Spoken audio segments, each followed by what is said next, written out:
Welcome everyone to our meeting. My name is David Eisenman. I'm a professor at UCLA in the School of Public Health and the School of Medicine. And I've been doing disaster research for 25 years. I'm one of the investigators on this study. I'm leading the community engagement group. And our meeting today is to discuss and answer questions about a couple things. We have the agenda slide. So we're going to be showing and discussing results from two preliminary analyses that we've done. We're going to provide study updates, and we're going to present and hear feedback about our risk assessment methodology. Now, the two preliminary results that we're going to be talking about first is our focus groups results on mental health and well-being. The second is characterization of the gas blowout using satellite images.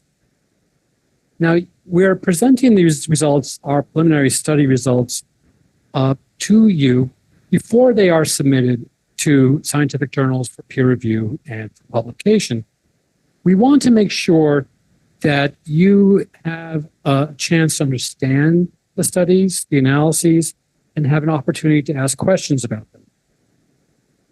We also want to involve you in development of the study methods and for the analyses on the risk assessment. And so we will be giving you an opportunity for feedback on that in particular. For the focus group analyses, we did send out a summary of the analyses in advance of the meeting. We hope you had an opportunity to read it and that it helps your understanding of what we present today. We'll be talking more at the end of the meeting about how we might approach sharing our preliminary results with you in the future. So at this moment, I'm going to turn it over to Lisa Balin, who is our facilitator for the evening, and she's going to review a few processes and housekeeping items. Hi, everybody, and thank you all for being here, both those remotely and those in person. My name is Katie, and I am a graduate student and public health researcher at New York University, collaborating on this project. The previous title slide introduces what I'm going to be talking about today, which is the preliminary results of our focus group on mental health and well-being. I'd like to acknowledge my study team, both from UCLA and NYU, who collaborated on these focus groups. And for all of you, some of you who may have participated and are in the meeting right now. So thank you all so much for your input. It's truly valued. So the purpose of the focus groups was to investigate the impact of the Aliso Canyon disaster on resident mental health and well-being in residents' own words, in order to inform the development of a resident health survey. So prior to the systematic dissemination of close-ended survey items, to make sure that we are selecting the most appropriate items, the most appropriate categories to assess mental health and well-being systematically, we wanted to elicit open-ended information grounded in your experiences and your words to help us identify what are the most common and most pressing themes for resident well-being. These groups took place this spring, and we did 6 groups with 35 participants total. We broke the groups into young adults, middle-aged, and older adults to really dig into the experiences based on life stage. The younger adults, the youngest of them were in middle school when these groups happened, right? Some were parents, some were in retirement. And so we felt it was really important for them to have a space to share their experience based on where they were at the time. Next slide, please. So across focus groups, we heard numerous what we would call acute or short-term mental health impacts. These are symptoms experienced at the time of the exposure event, late October 2015 through February 2016. These include emotional distress, anxiety, fear, and anger. residents told us in focus groups that these symptoms were not only as a result of experiencing the exposure itself, but also from the ambiguity and lack of information around what is the best decision to make in the midst of this exposure. The parent groups in particular expressed the emotional distress as a parent of trying to decide what is the best for my child. Should I relocate? Should I stay? And am I making the right decision? This was what was experienced in the short term, but in the next slide, we also will talk about, next slide, please.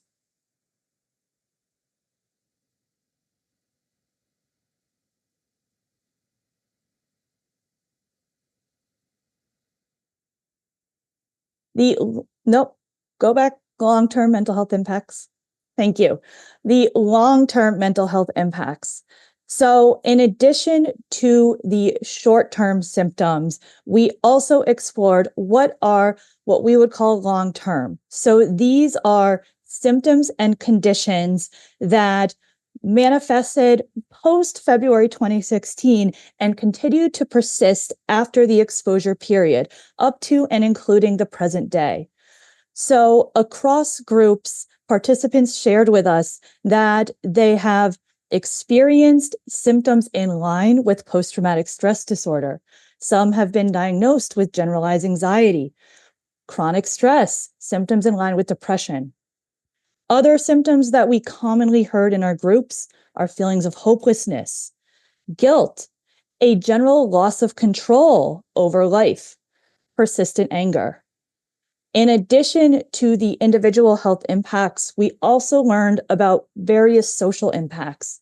These include a sense of isolation, impaired interpersonal and community relationships, and a loss of trust in systems. As residents shared with us, mental health has been, quote, part of the disaster.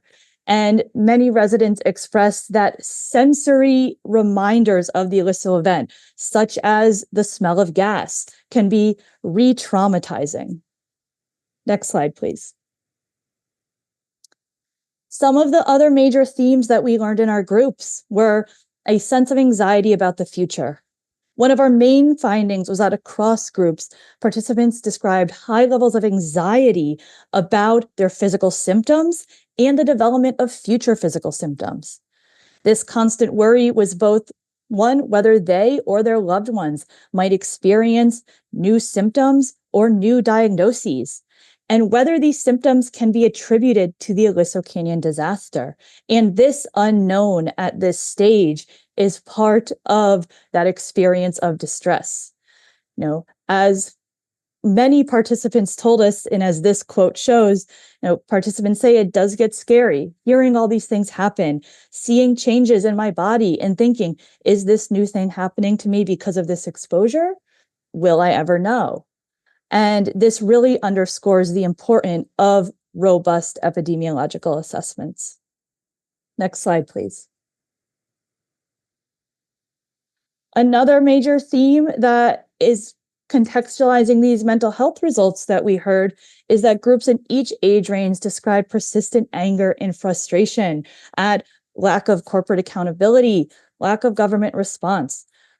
Participants across groups underscored how they feel abandoned by local institutions and political systems, and how these feelings of being invisible, not listened to, ignored, have lowered trust and confidence that they will be told the truth about their exposure, or undermining confidence that future leaks can be prevented. We heard things like, I'm completely jaded. I have a destruction of faith in systems, that this is not a natural disaster. It is a man-made disaster, and it was preventable. Next slide, please.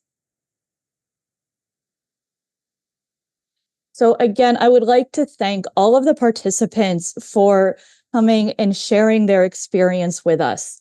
As we systematically collected and analyzed these narratives, we use this information to refine our resident health survey, which will be talked about in greater detail later on in this meeting's agenda.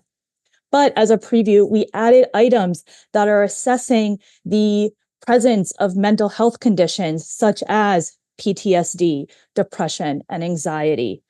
Other mental health symptoms around feelings of control, sense of helplessness. Items assessing general life well-being and quality of life. We added a specific scale to assess this construct around health anxiety and concerns about physical health. We also added community level metrics around trust in systems and around sense of community and feelings towards the community in the wake of this event. Again, the survey design sampling procedures will be discussed in greater detail later on in the meeting. But I will say that as a result of what we learned in this focus group, we were able to refine our survey, and our plans in the future are to disseminate it to now systematically assess resident self-reported health and well-being. So thank you all so much, and I'm going to turn it back over to Lisa for Q&A. I really hope that I will be able to hear your questions. I will try my best. Thank you. Thank you. Can you hear me all right? Yes, thank you. A question and a comment, if you don't mind. The age groups are listed. If you can clarify here and maybe moving forward, those age groups are now, or are those the age groups during the 2015 disaster? So we can understand what age was, what age groups this is during that impact. Yeah, great question. So the age groups are sampled based on their age now. So our young adult age group was 18 to 34. Our middle-aged age group was 35 to 64. And then our older age group was 65 and above. And so thinking around how this event was in October 2015, and we did these groups in the spring, you're subtracting about 8.5 years. So the 18-year-olds would have been 10 and a half, 11 at the time of the event. Okay, I think that's more relevant as an age group for the study than the current ages for someone reading the document, just comment. And second, the group that was really affected most are the school children who had to be relocated. Mm-hmm. And the teachers were with those children all the time. So I think you may want to have some of the survey focused on the teachers in the two schools and what their observations were with the students that had to relocate their schools and finish the year somewhere else during that period. That's all I have. Great. Thank you so much for that comment. It's in a 6-slide presentation. It's certainly tough to include everything. From the younger adults, we did hear a lot about the stress and the impact of the school relocation. But I love the suggestion of making sure that we have teachers' perspectives included in the survey. Thank you so much for that. Okay, thank you. We're going to go to Anush Danielan online. I'm going to ask you to unmute. Hi there. I was wondering, how did you rule out social desirability? Because a lot of times in self-reported surveys, sometimes participants can answer questions in a way that think it may be more desirable to answer. So I'm wondering, how did you rule that out? Great question. So one, in any self-reported data, as you might know, based on your question, it's hard to completely rule out social desirability, right? But one of the things we did, and that's why we're taking what we would call a multi-method approach, right? Starting with broad, open-ended qualitative data before moving to the closed-ended, larger sample size survey-based data. One of the reasons that we decided to do the qualitative data collection as a focus group as opposed to a one-on-one interview was to help address this social desirability question. So in a focus group, not only do participants have the space to recall their own experiences, but everyone in the room has slightly different experiences. So often we would hear, "Oh, you're reminding me of something," or, "Oh, that's really interesting. I didn't have that experience," or, "Oh, no, wait, that's not what happened. We had this kind of communication versus different communication." My role as the moderator is to be the empathic neutral, right? And so, I am not trying to push folks' responses one way or the other. In fact, if a focus group is running successfully, there may be periods of time where the participants really forget that there is a moderator in the room. We try to make it clear to the extent possible that we are not looking for responses one way or the other. In fact, some, of our young adult participants said like, Aliso, I was so young, I don't really remember what happened. And so, even though they may have been thinking, oh, the researcher wants me to say this, like that didn't happen all the time. So I would say the focus group environment really helped participants feel comfortable, and it helped alleviate the fact that they were in a constructed environment speaking to a researcher. Of course, we can't completely rule that out, the social desirability bias and elements of recall bias. But again, that is why this is one phase of the study and being paired with other methods of assessment. But certainly sources of bias are something we speak about in the limitations section. Great question. Thank you. We have another question in the room. You stated all the mental issues that we had and we still have, and we already know that because we went through it.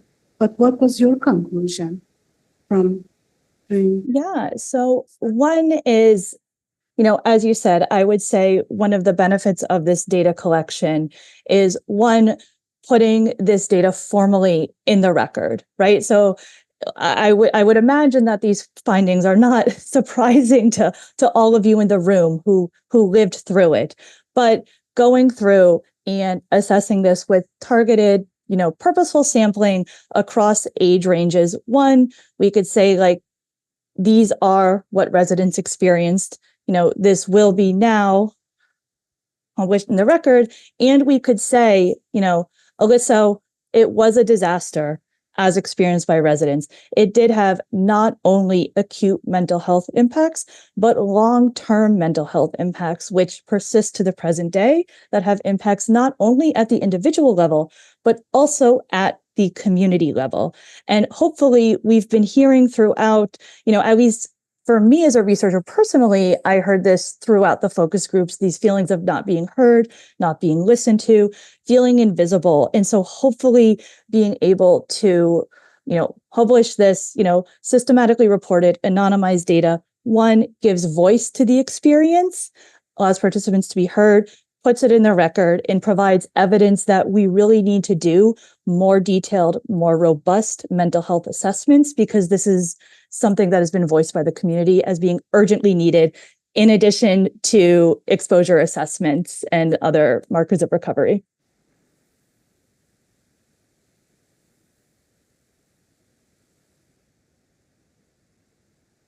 Others realize that this is 9+ years after the incident. So this is long term. We don't have any access to the short term anymore because you guys didn't do the study. This is long term. This is 9+ years. I had a bit of trouble hearing, but I think I heard you say it's long-term, 9+ years. Can you hear me, Katie? Can you hear me better? A little bit, yes. The question was the team confirming that the team recognizes that the disaster happened over 9 years ago. Yes, yes. And then we have, I'm going to just take one more question and we're going to move to the next.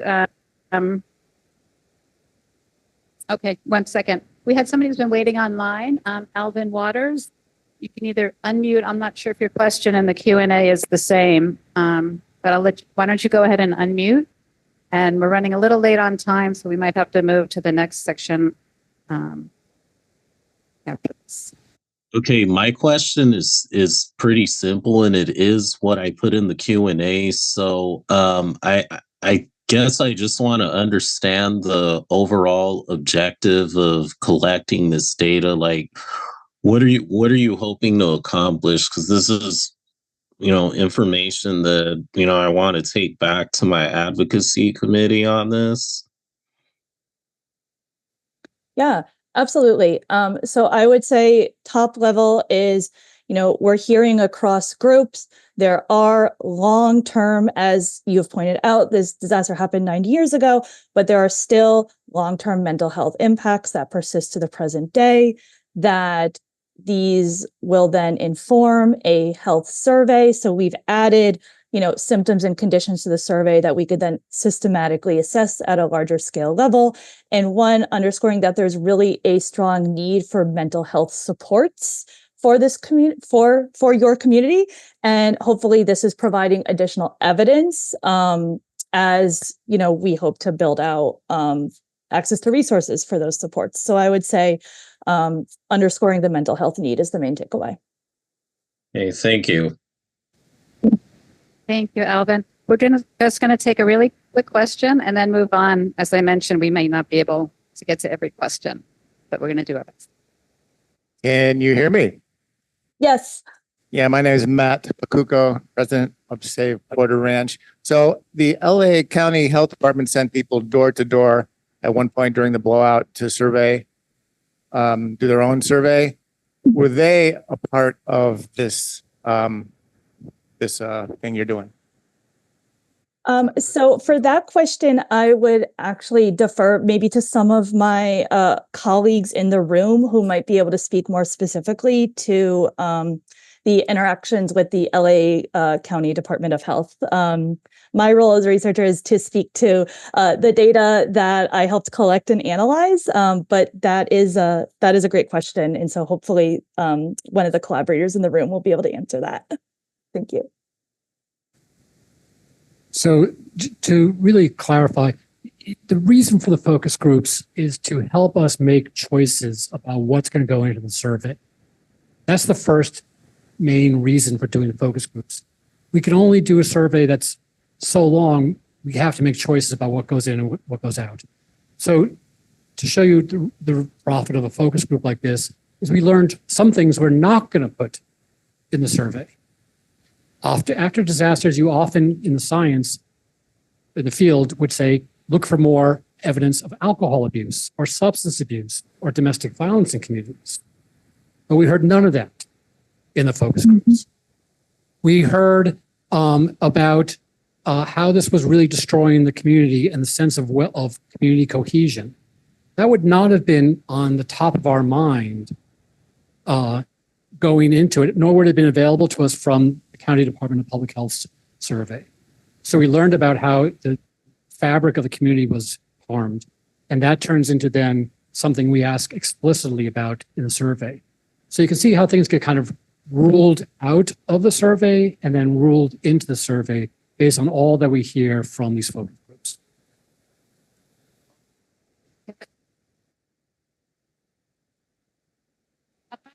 I'm not sure if everybody online can hear you.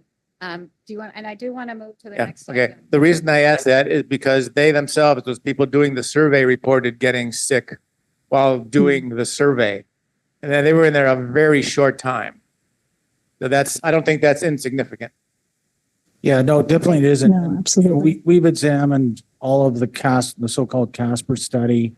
And then there's another more confidential database that we've received from the county on symptoms reporting, which has over 2,000 people represented during the event. So we looked through that to guide the themes that we were going to choose for the focus groups, and then subsequently to refine when we put them into the survey. So we didn't, our contract says we have to show county what we're doing, but we didn't explicitly seek their advice on particular aspects of what they thought was important. We just looked at the documents and the data and let that drive our decisions about these focus groups. Thank you. So we're going to move to our next item. And for anybody that came late, I did mention earlier that if we can't get to all the questions, we are going to try to stay a little bit later. So our next topic, we can, Dr. Mike Carey can keep his mic. And we're going to move to the characterizing gas blowout using satellite images.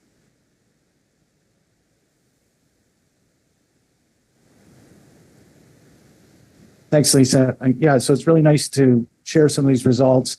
I want to give credit to all of my colleagues that are listed here, particularly Dr. Miriam Marlier and her colleague, Dan Cusworth, who can't be here tonight. Dr. Cusworth's actually on his way to the top 29 meeting measured by Zang right now. And then Aaron Walker and Sydney Monsanto, two research assistants who worked very hard on these data.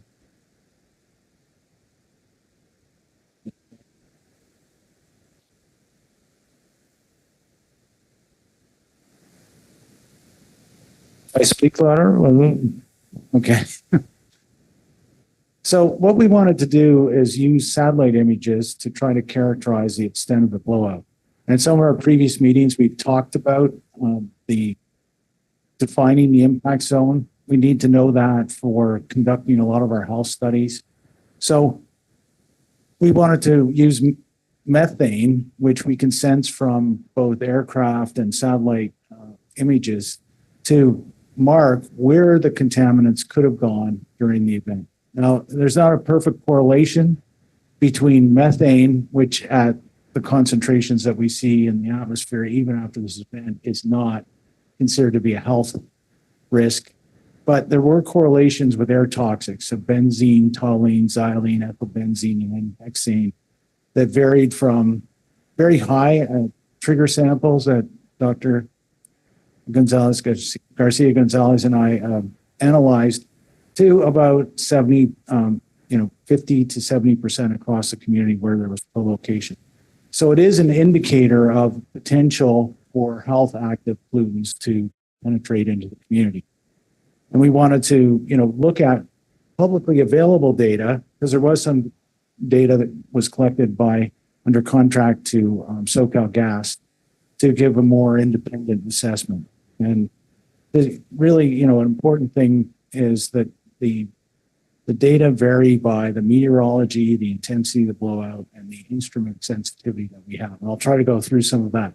But the basic bottom line is, depending on the satellite and the time during the disaster, we saw impacts going from 3 to 18 kilometers downwind. So you're talking about maybe a little over a mile to up to about 10 miles. So one thing that is a limitation with the remote sensing is that we're viewing everything from either high levels in the troposphere with aircraft or from satellites from outer space. And what you can see here is when we have, is there a problem? Sorry, for people online, we're having some problems with the mics. Not this mic, but the technical one.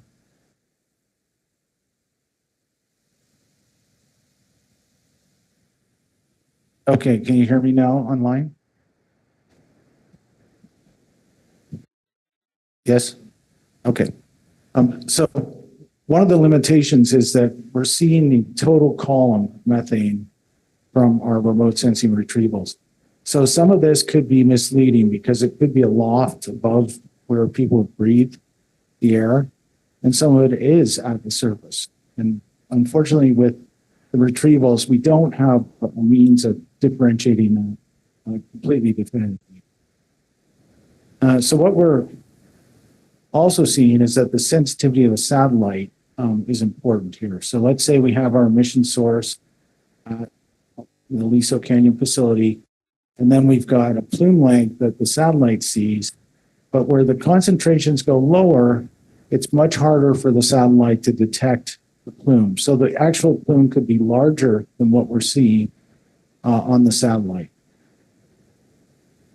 Now, just by chance, we were fortunate that 3 days after the event started in October 2015, we did have a Landsat instrument that was measuring methane.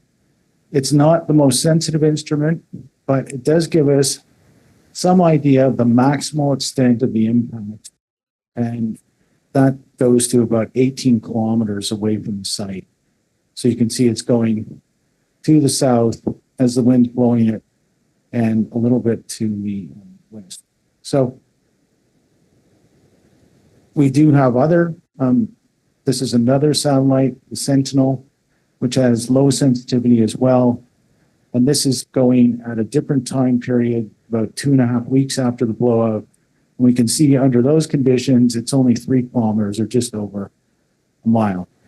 Then we have the Hyperion satellite, which is moderately sensitive.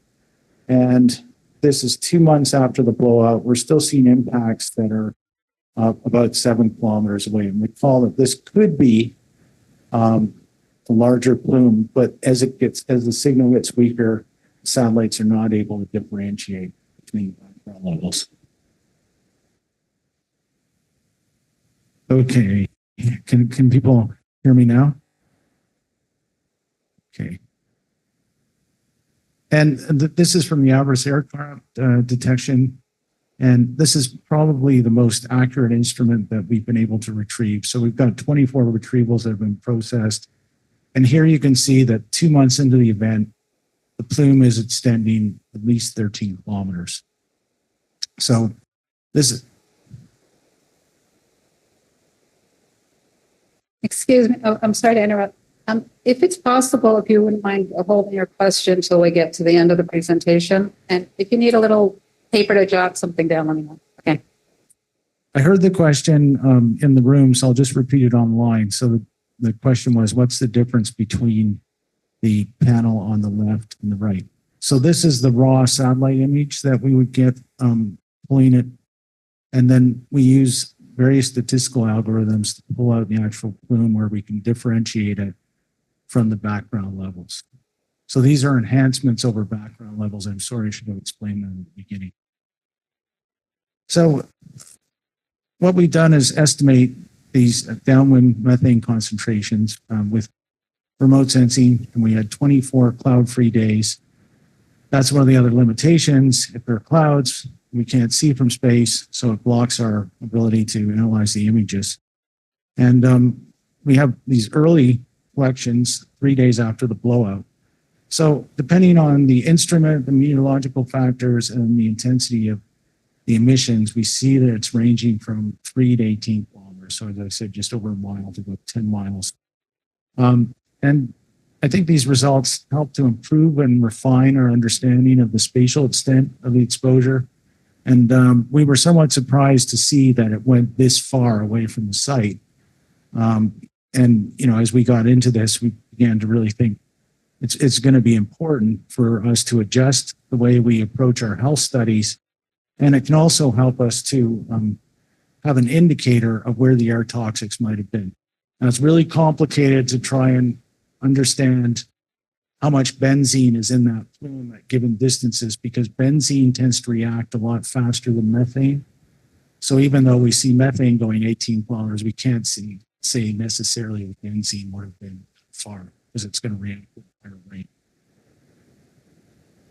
So what we're doing is drafting a manuscript. We're going to submit it in late December, and we're putting it into a respected scientific journal. And then we're going to collect other satellite observations and compare them to ground level so that we get a better idea about how low the levels are that we can really detect with confidence. And we're going to compare the satellite observations to our atmospheric modeling and to ground station data, as I mentioned. So we're well on the way there, but I think the important thing is that this is giving us a much better understanding of where that plume was from the facility, and it's bigger than we thought.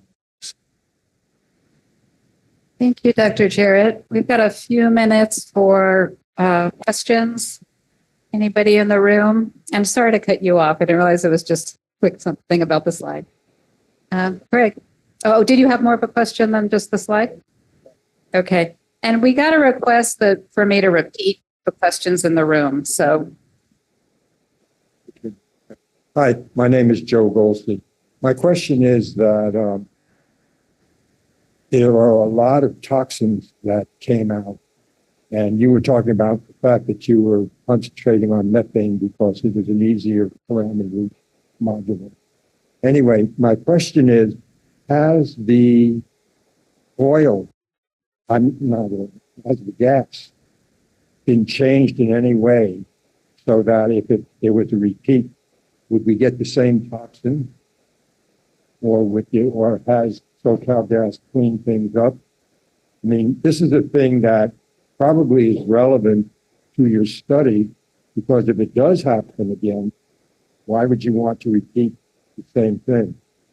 So, do you know anything about it? Any different? Yeah, so Can you summarize the question? We were hearing that people online. So the question is whether the chemical composition of the natural gas that occurred during the blowout is now different going into the future because SoCal Gas has removed some of the contaminants. And at this point, we don't know.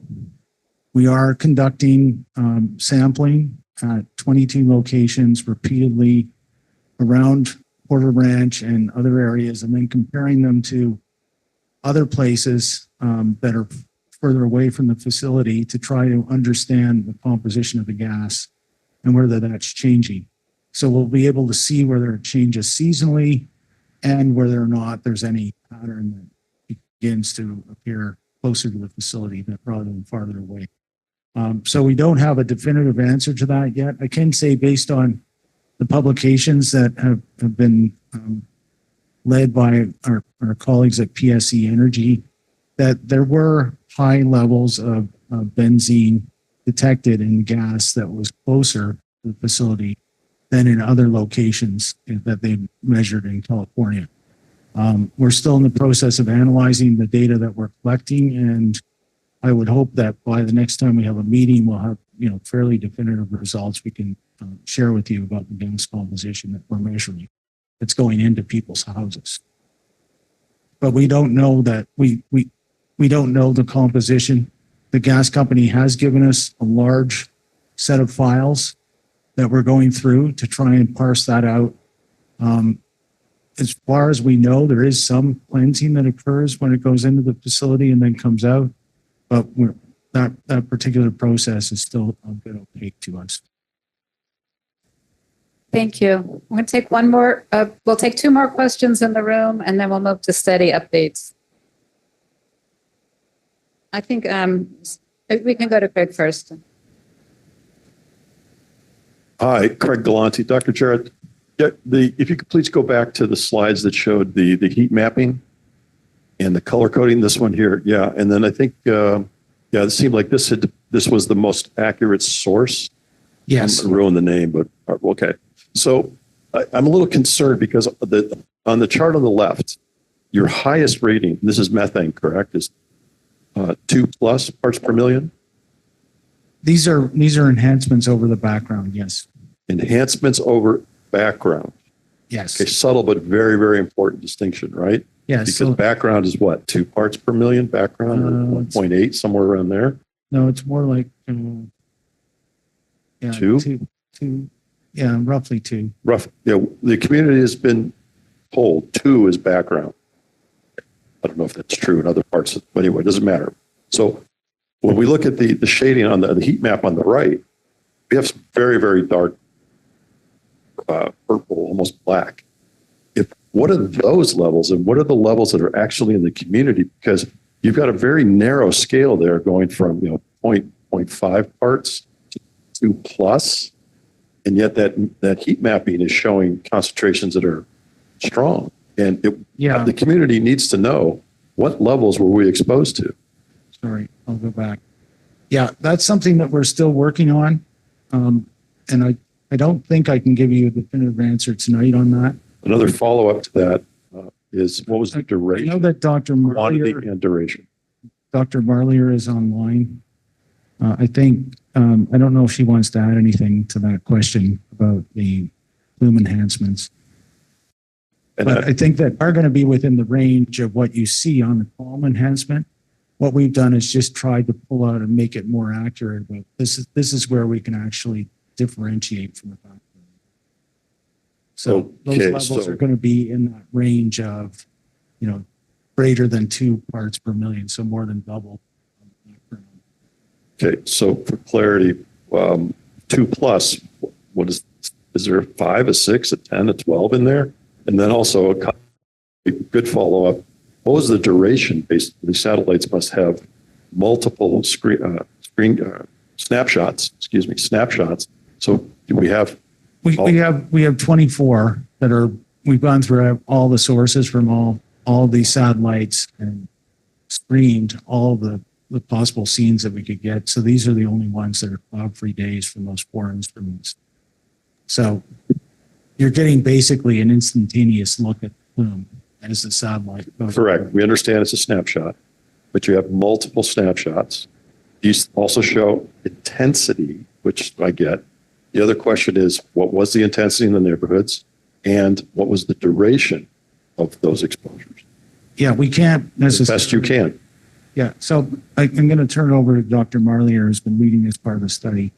Yeah. Thank you for that question. I think it's a very important question, and apologies, I was unable to unmute myself to chime in earlier. So what we have here, as Dr. Jarrett explained, we have 24 clear sky observations, and this is across multiple satellites as well as airborne data sets.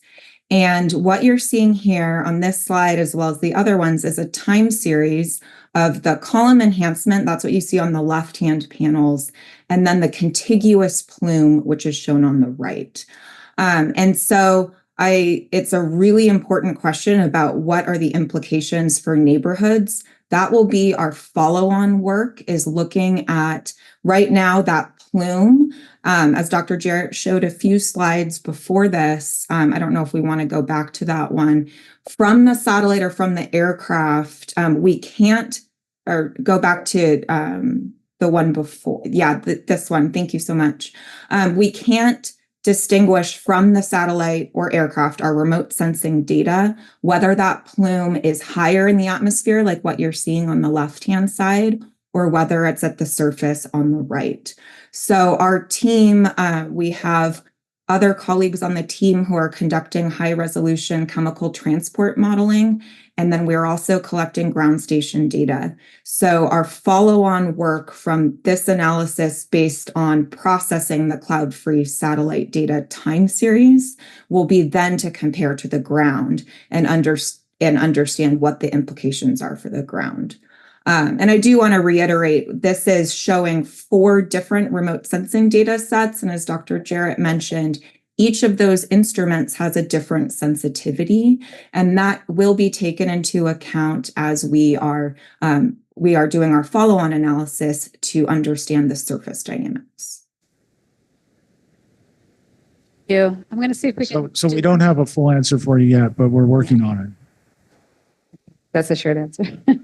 Okay, so maybe we can, if we have time, maybe if we can stay later, because we are running late, we can get into that further if you're willing to stay when we're in. Is your question really quick on this topic? And we can move forward in the room.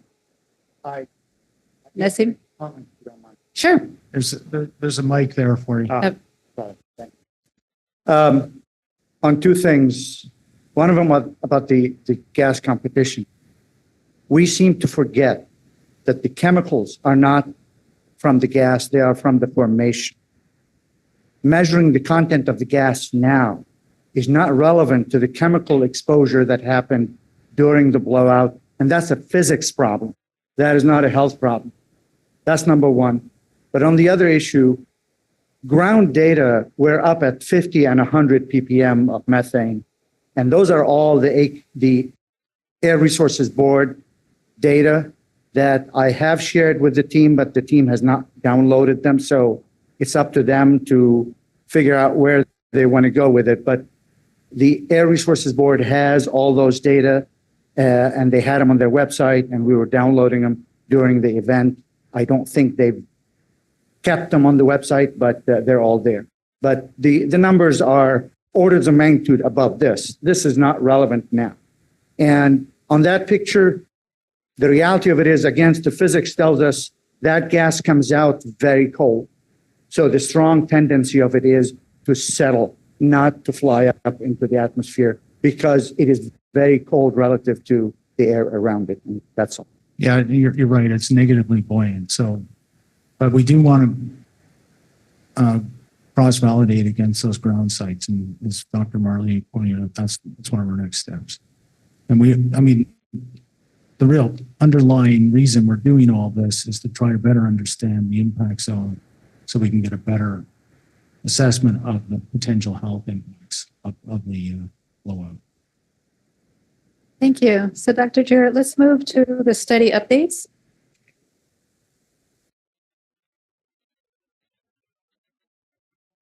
We've had a lot of success in obtaining the data that we need So we have a lot of new exposure data that was shared with us from the gas company. Our legal counsel at UCLA worked with their legal counsel to arrange a transfer. It's a massive data set, and we're still in the process of going through it. We have acquired all the cancer registry data for the state of California so that we can do extensive analysis on differences between cancer rates here and elsewhere in the state. And as we talked about in previous meetings, we have a fairly sophisticated way of identifying control communities. And some of that has evolved from your advice, such as not having oil and gas facilities close to those control communities. We have the California Biobank pulling blood samples for our metabolomics analysis. It seems like with the budget crisis at the state, many of the data access points for health data have been slowed down because people are retiring and they're not being replaced. So they're short-staffed, and that's slowing us down. And then we're continuing to conduct indoor and outdoor air monitoring and residential natural gas sampling.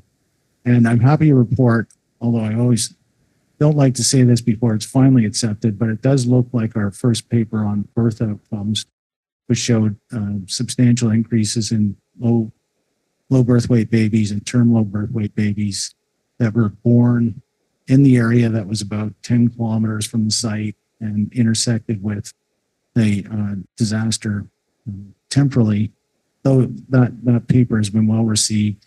Science Advances, which is a highly ranked journal, and we're in the process of doing our revisions, but we expect that it's probably going to be accepted and published sometime for first quarter of next year.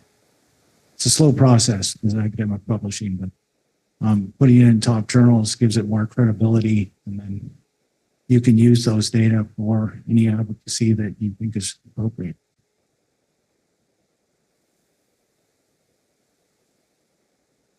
Yeah, I didn't mention too that we're also analyzing Quest data. We've got the healthcare utilization data, and Dr. Pratt is here, and she's conducting those analysis for us, and the California Health Interview Survey. So I just want to turn it over now to my co-PI, Dr. Hong-Hu Liu, who's going to talk about the residential health survey and clinic, and then Dr. Wendy Robbins is going to talk about the clinical assessments. Thank you, Dr. Jared. Hi, good evening, everyone. I'm Hong-Hu Liu, professor and also the chair of Public Population Health Program at UCLA. Very nice meeting everyone here this evening. I see a few familiar faces from prior community meetings that indicate a high interest from the community for this very important study. So let's now get into some details about the resident health survey and clinical health assessment. Make sure to keep it close to you. Yeah, keep it very close to your mouth. Hold it close to your mouth. So what's the purpose for resident health survey? The purpose for this survey is going to collect self-report data from the residents. So that can help us to determine, to understand the short and the long-term health impact, the health effect of the Aliso Canyon disaster among people living or working close to the blowout site. So this resident health survey will be conducted through online. However, if any participant who have challenges, difficulties with online survey, they can contact our study team. So get assistance to go through the survey through telephone or even in person. So a total of 2,000 participants will be randomly selected to participate in this resident health survey, with 1,400 from affected area. and 600 from the comparison community. Of these 2,000 participants, those who also agreed to further collect clinical data, and 600 will be selected to go through clinical health assessment, with 400 from affected area and then 200 from the comparison community. So the recruitment process will start from mailing out the invitation letter to the potential participant. The recruitment letter will include a number of information such as the direct web survey link and also the QR code for easy access. And then support a phone line if any participant has questions, and other contact information. So if there's no response from a potential participant, then 2 follow-up reminders will be mailed out with approximately 2 weeks apart each. And then eventually will depend on the actual response rate. If needed, the potential community in-person recruitment process will be conducted. For example, we could set up a table in community center, then recruit the study participant in person. And the participant will be compensated for their time and effort. Participant will be required to take the survey. If you couldn't participate in this study, you need to take the survey, but you also have the option to also sign up for the clinical health assessment. So you can see the survey is the primary essential, and then the clinical health assessment is secondary and optional. So for the survey incentive, it will be $35 Amazon gift card. And then for the clinic health assessment part with blood draw, that the incentive will be a $75 Amazon gift card. And now let me turn the podium to Dr. Wendy Robbins to go through clinical health assessment.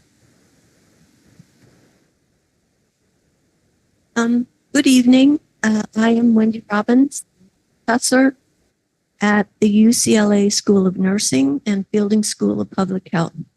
My role on the research is with the Health Corps as part of the clinical assessment team. And some other team members are in the room this evening. For folks who are interested in participating in both the survey and the clinical assessments, there is a link at the tail end of the resident health survey. And that link takes you to a consent form where you can read about the clinical assessments.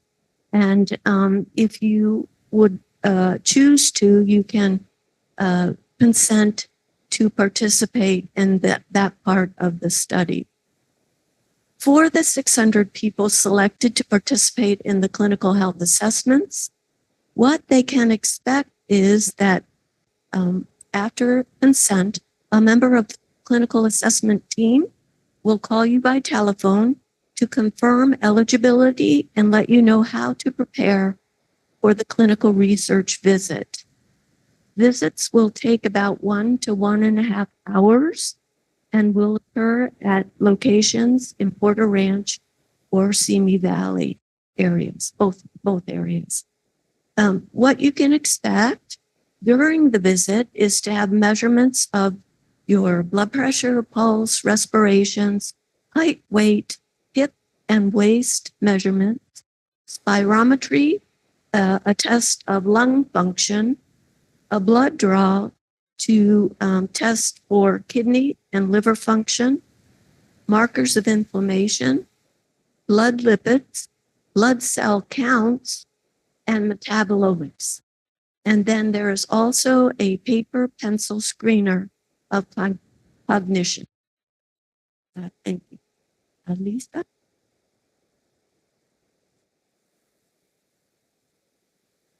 Thank you.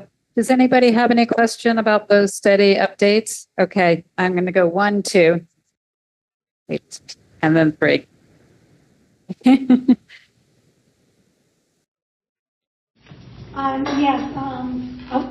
Do you have any idea when these survey letters will be going out?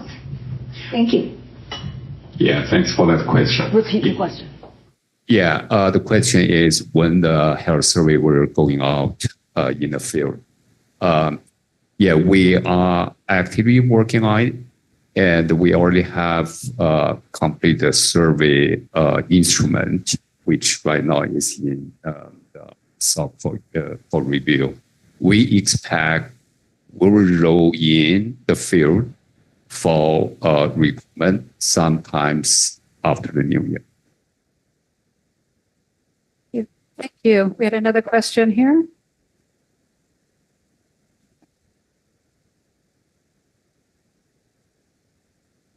Question relates to basically the population of the survey. And what I'm curious about is you'll take a bunch of measurements now and you will have some data, and that's called now. How will you correlate it with what was 9 years ago?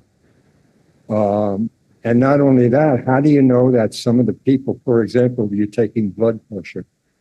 Some people are on blood pressure medication and have been so for 5 years, 10 years, whatever. So in what way will you be able to use this survey data, except I can see a comparison between your group that is out of the area and the group in the area as being the only thing that would come out of this, but perhaps I'm wrong. Thanks for that question. Yeah, it is true. Right now is about 8 to 9 years apart from the disaster. And that's the reality. We face that. We try to do our best, capturing information, the people's experience, or anything long-term from that disaster. And for example, in the survey, we designed specific question in the context of original blowout at that time. And we also designed this, and we have the questions in the affected area and the questions in the comparison community. So we hope to see some of the difference.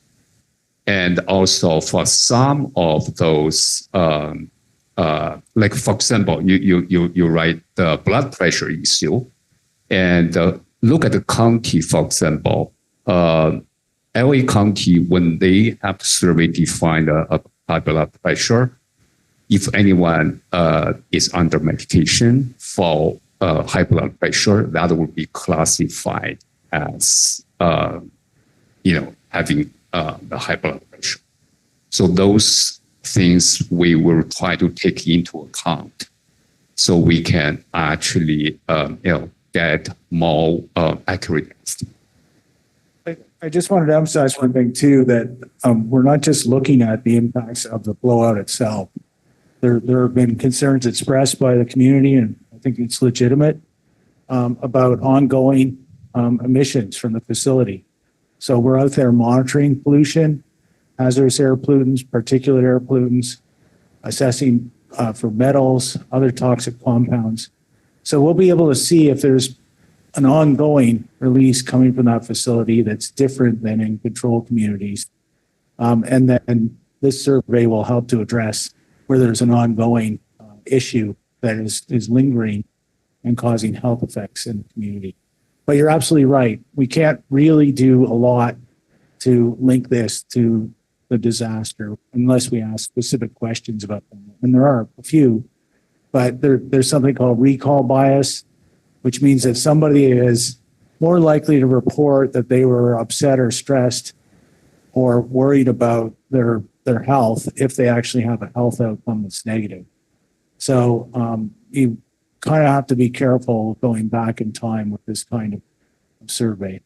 That's an astute observation that we are going to be. This is just one part of the study because we do have a lot of data that's going to go from before, during, and after.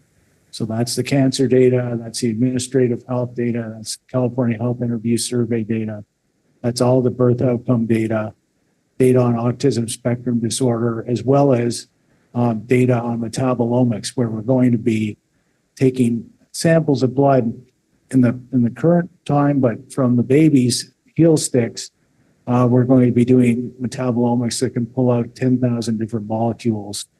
And we can look at very subtle differences in signals, both in the types of exposures that people had if they were pregnant during the blowout, but also the types of health impacts that could accrue from those molecules being used. Thank you. I think we had one more question. Was there another question? One more. We'll do 1, 2, and then we'll move on to risk assessment. Just so we can wrap up. Thank you. And Dr. Chair, thank you for bringing it back up. As a member of the CAG, it was always, the community always wanted to know the before, during, and after health impacts. So thank you for reiterating that. 2 follow-ups. Forgive me if this is not the right phrase, the heel prick or the blood draw from that will give you the time series. As you pointed out, where are we on that? Because it was, I don't know, the last meeting, which was 6 months ago. You guys were working on that. So where are we on that? And the other question is on the cancer survey, we know that they have constraints on how you can analyze the data. Have you been able to break through that so that you can get down to the granular level to be able to compare the Porter Ranch community to a similar community that is not exposed, similar demographic, maybe proximity to a freeway, whatever? You do your control group with the exception of a gas and oil facility. Are you able to break through that membrane that those guys keep the database that we were unable to penetrate? Can you get down to the geocoding level? Answering the second question first, absolutely. We have the home address for all the cancer cases across the entire state for before, during, and after. I mean, there are lots of really complicated issues there because of different latencies for the cancers, residential mobility, none of which shows up on the cancer registry. It's just where you were when you were diagnosed with cancer. So we do have those data. The heel stick blood draws were requested more than 6 months ago. And we understand that the state is now down to 1 half-time person that handles all of those requests. We're being assured we're getting priority on that. But, we don't have a definitive estimate, but we think it's imminent. And one of the things that we slowed ourselves down on, which I think was a reasonable thing, as we looked into our budget and we wanted to also add in another arm to the study so we could look at autistic children that were born then and look at metabolomic differences between them if they were born in the impact zone or in our control community. So that took some time to work through the budget to reallocate what was effectively me giving up my salary so that we could pay for that. I wanted to get that in the assessment. So we expect that data to be here imminently, and we've got a lot of experience analyzing that and working with our colleagues at Emory. So as soon as we get it, it's going to happen. Yeah, I can touch more about the cancer part of the analysis. Yeah, we applied the CCR, which is cancer registry data from the state, which covered from 2005 to 2021. So basically 17 years span of the cancer, and which is geocoded. Of course, geocoded is not accurate up to exactly address, but it's up to 2-digit accuracy. So which is within about the half-mile accuracy of address. And we have, that covers 5 counties because we have the comparison groups, comparison community. So it's LA County and then the 4 counties which physically connect with LA. Fern, Ventura, and the Orange County, etc. Yeah.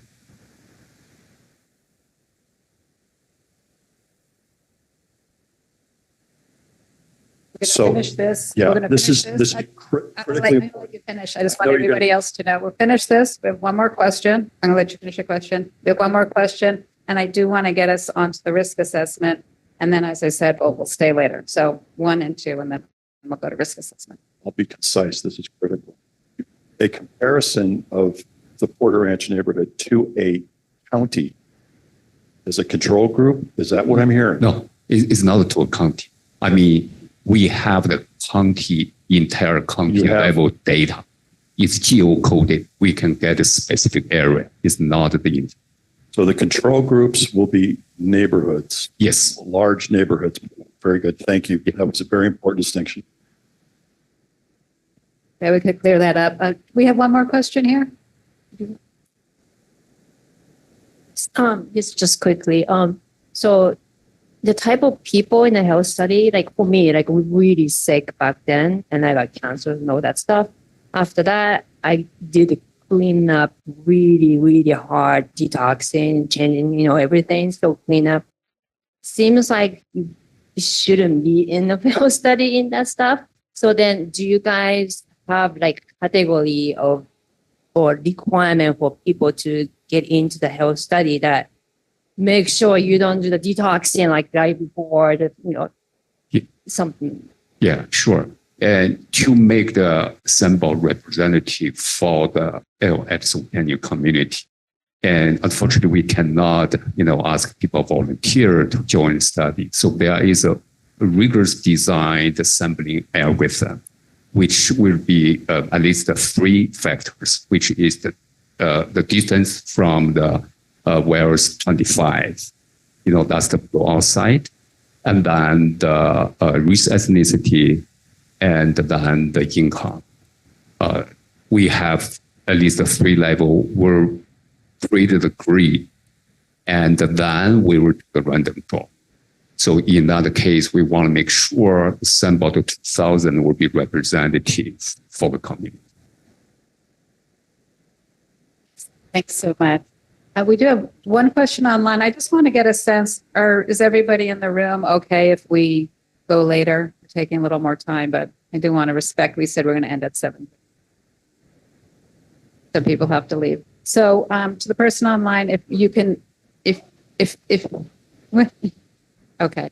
But I do want to respect that. I want to get through all the presentations at least. So the person online doesn't mind holding their question until after the next presentation. That way, at least we'll have finished the presentations by 7:30, and we can stay longer for questions and go back to any of the presentations.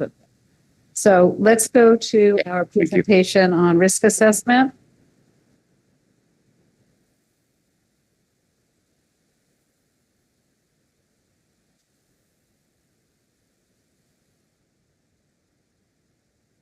Okay. How's that? The sound okay? Great. My name is Tom McCone. I'm Professor Emeritus of Environmental Health Sciences at the University of California, Berkeley, the rival to UCLA. But we've been collaborating for years. I've worked for a number of years in this field, going back to the 80s. Tonight I will start out, and then Dr. Diane Gonzalez will pick up. And I want to talk about what risk assessment is, how we are planning to use it, and way up. Okay. How we might use it most effectively to answer the questions the community has. I want to make a point. We are not doing risk assessment as a substitute. This is a supplement to the health studies. And the reason risk assessments came about is that there are a number of illnesses, diseases in communities where the incidence is unacceptable, but often too low to find with health surveys. For example, when you get around disease incidence of less than 1 in 1,000. Unless you have a very large number of people, you won't see that happening. And this was a concern that started in the 80s for a number of diseases, cancer with long latencies, early mortality, certain kinds of birth defects. So there are a number of diseases that are unacceptable, but often a little invisible to the standard health studies. Risk assessment was developed as a way of looking at rare diseases, as a systematic way of determining the likelihood when the likelihood is low but unacceptable. Otherwise, it would be left invisible to the community. And it's an important question. Communities have questions about rare diseases and cancers that don't show up for 30 years. And we have developed since the 1980s, like 50 some years, methods to look at this. So what we're trying to do is characterize the likelihood, particularly for low likelihood, but still unacceptable likelihood. It helps agencies and communities identify actions to limit future exposures that might be unacceptable at these relatively lower incidence, but unacceptable risk levels. It helps inform plans for future disasters, right? If we have a risk assessment that codifies the relationship between the releases, the exposures, and the health consequences. But it's not a predictive tool. I mean, these are really, the guidelines help us hone in on likelihood, things that are most important, and allow us to make comparisons, for example, in Aliso Canyon, of the likelihood of relatively low likelihood, but unacceptable likelihood, and compare it to background levels in the state of California or in the greater Los Angeles region. Now, risk assessment process, as I said, this has been evolving since roughly the early 1980s. There's a protocol which has been standardized internationally. This is not just a US or a California approach. It's an international agreed on approach where we begin by saying, what are the chemicals and how can they harm us? That's called the hazard identification. You have to go out and figure out what chemicals are there. And then there's an enormous literature on toxicology that helps us identify the potential hazard, that is the disease. Then we look at the health outcomes at different exposure levels because there's tremendous orders of magnitude variation in the types of health outcomes that come about for different chemicals. They all have their different what we call dose-response relationship. These are the things we've already done. That's why they're highlighted. And then what we're working on now is the exposure assessment. And a lot of the things you heard about tonight from other speakers, for example, and discuss the aerial surveys, the ground level modeling of chemicals, chemical concentrations, those are going to be inputs along with other things to characterizing the exposures. And then we're going to say, what's the risk to the population? Now, risk assessment, example, it's been used successfully in a number of areas. For example, the BP Deepwater Horizon spill. What was done there? There was a really large, extensive risk assessment carried out. What chemicals were released was identified, the dose-response relationships, that is, links between exposure and harm to health and the affected communities, exposure assessment, both for humans and ecosystems, and then the risk characterization there, as it will be here, combined the likelihood of exposure and what we knew about severity of outcome at that level of exposure to allow us to say, a range. This is incidence range that we might expect to be associated for cancer and other types of chronic long-term diseases that take time to show up or are just beginning to show up. Now, what was important at BP, at the BP Deepwater, this battery is running low. Okay. So risk-informed actions, in this case, they guided safety improvements, regulatory changes, and better management practices. So that's another thing where risk assessment has historically been used not just to say, what the change in incidence of expected disease is, but what actions could reduce that, and what could reduce both the inventory release, but the relationship between what's released and how people are exposed.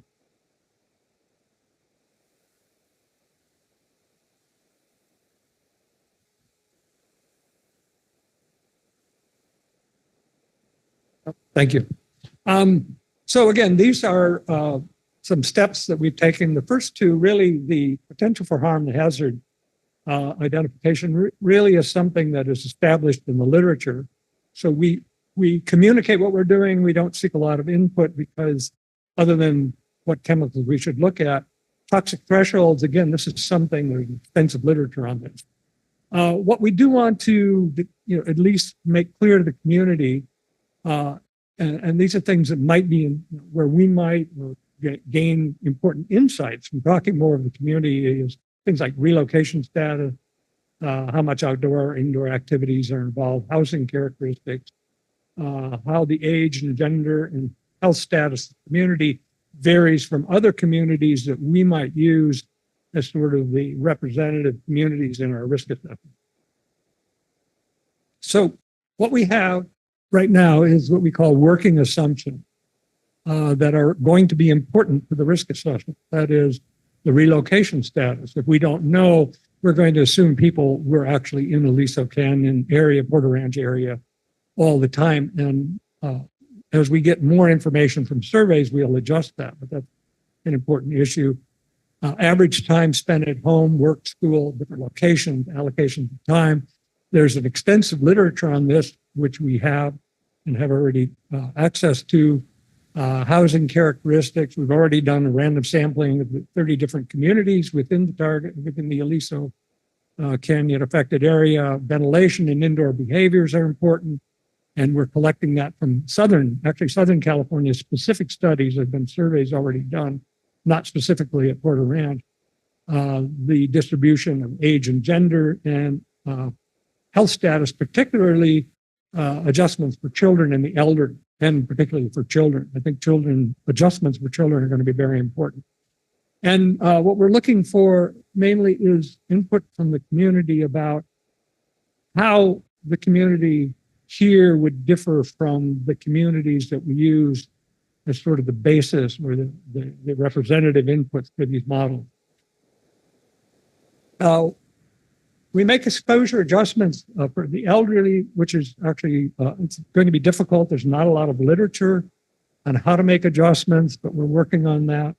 But the one where it's important to us and it's important to the community is there are specific guidelines out from the Agency for Toxic Substances and Disease Registry, which is part of the CDC, the Center for Disease Control, and the U.S. Environmental Protection Agency specify how we handle children differently from adults. Okay, at that point, I'll turn it over to.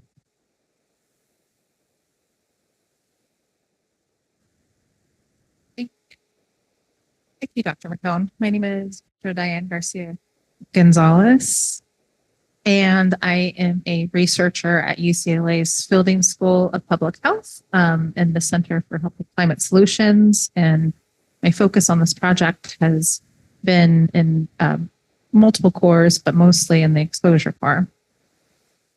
As Dr. McCone had mentioned, we aim to estimate. So Dr. McCone provided a great overview of a risk assessment and how we conduct them. And I'm going to update you with the progress that we've done thus far. And the aim of this risk assessment is to estimate what people have been exposed to, how much they were exposed to, and assess the risks of related health issues from those exposures. In starting the scoping work for the risk assessment, our first step was to better understand the full picture of the event using several key reports that describe the disaster itself, the root causes of the event, and sampling efforts and medical concerns voiced by the community in the medical field, and reports that would provide us insights into the composition of the natural gas and blowout material. We focused on the following 6 documents shown on the slide to provide us insights into all the potential sources of exposure. And we note that since we started this work, that additional documents that we feel are important to this assessment have been made available to us, which we have been in the process of reviewing or completed our review on. So from the reports, we identified 3 main sources of possible exposures that we outlined in our scoping work for the risk assessment. Of course, we're including emissions from the facility, which include methane and other gases and particles. And there's two notable sources at the facility during the event. One being the natural gas itself, and other co-emitted chemicals during the pressurized release, and also from the attempts to plug the leak, which include the well kill materials.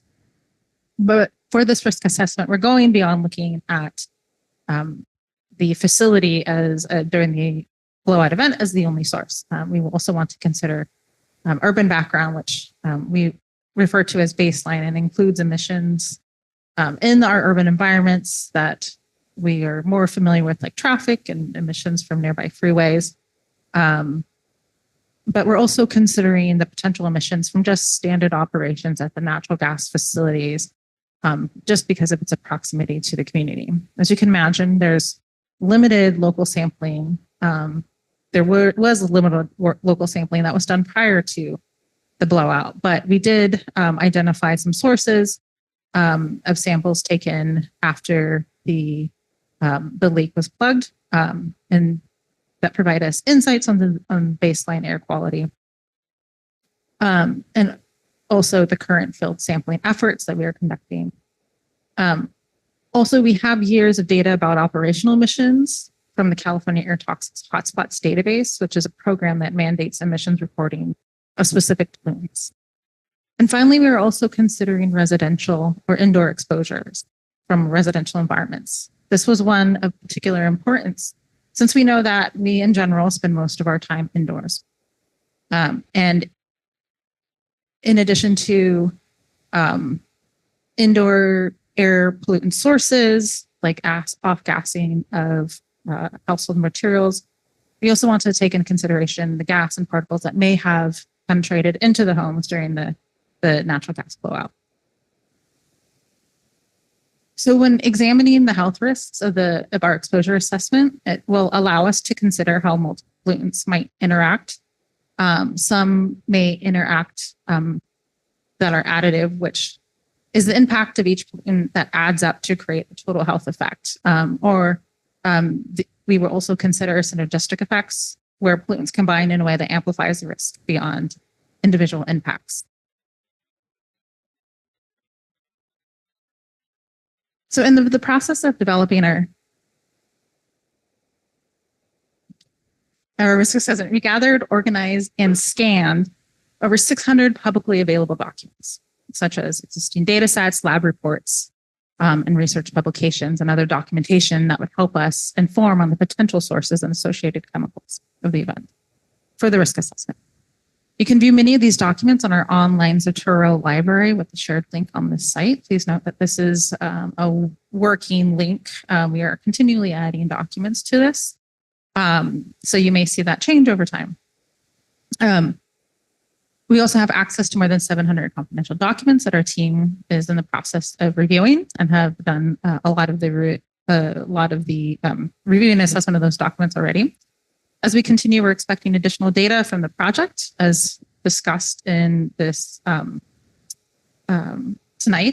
in the various groups, which includes the remote sensing, the computer modeling estimates, and the field sampling data.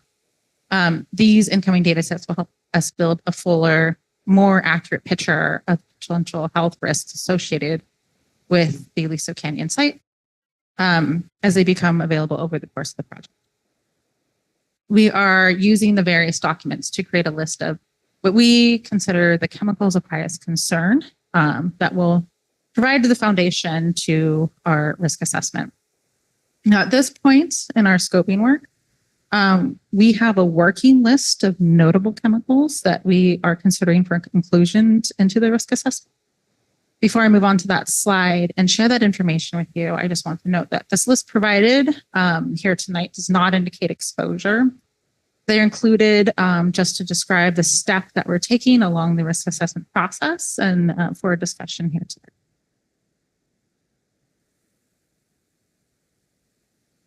So when reviewing the available documentation and applying our evaluation protocols, we identified several chemicals and chemical groups that were noted for further review and possible inclusion into our risk assessment. This working list includes approximately 32 chemicals, but since they overlap in some of the groups, they might be listed here more than once. One important group of chemicals that we identified was the hazardous air pollutants. You may have heard that mentioned in the other talks today. We refer to them as HAPs. They are 187 toxic substances that were identified by the US EPA, and they are known to cause serious health effects or harm to both humans and the environment. Some common examples of these, as you see on here, are benzene, formaldehyde. In addition to HAPs, we also identified some metal groups, which are often released from industrial activities and build up in the environment over time, and could have negative health impacts if exposed to high enough levels. We also included some naturally occurring radioactive materials, which we have listed here as norms, as well as another important group we've identified was particulate matter, or PM. Some tiny particles. I'm sure, as many of you are aware, for those not, there are tiny particles in the air that can penetrate deep into our lungs and even into our bloodstream and cause negative health impacts. And of course, we have on here as well as volatile organic compounds, which tends to overlap sometimes with the HAPs. So you might see duplicates in both those categories. And I just want to make note that air pollution surrounds us, and we're constantly surrounded by chemicals. And with sensitive enough instrumentation, we will likely be able to detect some level of these chemicals in our environments. And would it be too surprising to find some of these chemicals listed here, some of these chemical groups above some type of limit of detection if sampled? But at high enough levels, they can pose risks to our health. So the way for us to understand if concentrations reach a harmful level, we look at standards, as Dr. McCone had mentioned, that are existing in the literature. Some of these, we look at different levels and how that could affect people's health by looking at some sources, including health standards from the Environmental Protection Agency, the EPA, the International Agency for Research on Cancer, or often known as IARC, the Office of Environmental Health Hazard and Assessment, and the Agency for Toxic Substances and Disease Registries. These agencies offer guidelines and assessments for the health effects of hazardous substances, emphasizing community health and protective measures for vulnerable populations like children, including carcinogenic risks, and they classify chemicals and agents based on evidence of their potential harm in humans. So expanding on the previous slide, here we illustrate how we combine the idea of both exposure and toxicity to identify the chemicals of highest concern for our risk assessment, for inclusion in our risk assessment. On the left, you see the increasing exposure scale from very low exposure at the bottom to high exposure on the top. This represents how much of each chemical people may have been exposed to. Across the top, you see increasing toxicity from left to right, for less harmful chemicals on the left and more harmful on the right. And by mapping chemicals based on these two factors, we can create a clearer pictures of the chemicals that we consider the chemicals of highest concern for inclusion in the risk assessment. Those chemicals would fall into the red area on the upper right hand, listed as the chemicals of highest concern. So the next step in our risk assessment process, after we confirm our list of notable chemicals, will be to help us understand if people were exposed to these chemicals, and if so, at what levels. Do they exceed the well-established standards that were developed by EPA, ARC, and the others that we mentioned? So from here, we move on to our next phase in the risk assessment process. We'll explore actual concentrations measured or modeled during the course of the project in the community, and to understand if and how these chemicals may affect our health. Data informed on this next section will come both from the project and the approximately 1,000 reports and data sets that we've been and our students have been pouring over, as well as I mentioned, collected from the current study. We will continue to work on the finalizing our hazard identification and dose response steps and move forward in the exposure assessment and risk characterization, as Dr. McCone had discussed earlier. So I'm sure there's lots of questions.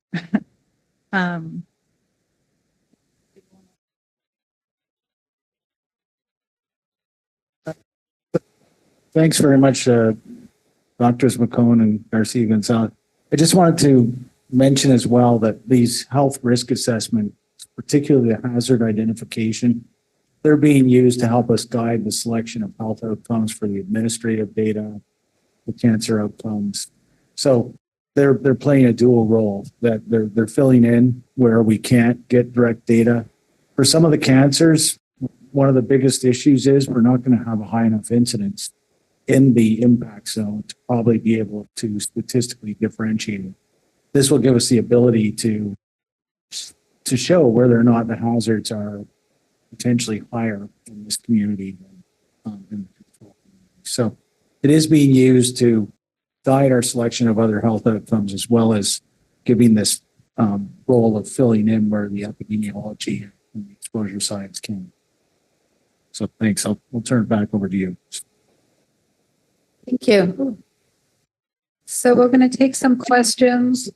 If anybody has feedback on the questions up here, we'd love to hear that. I don't know if this mic is okay now. Okay.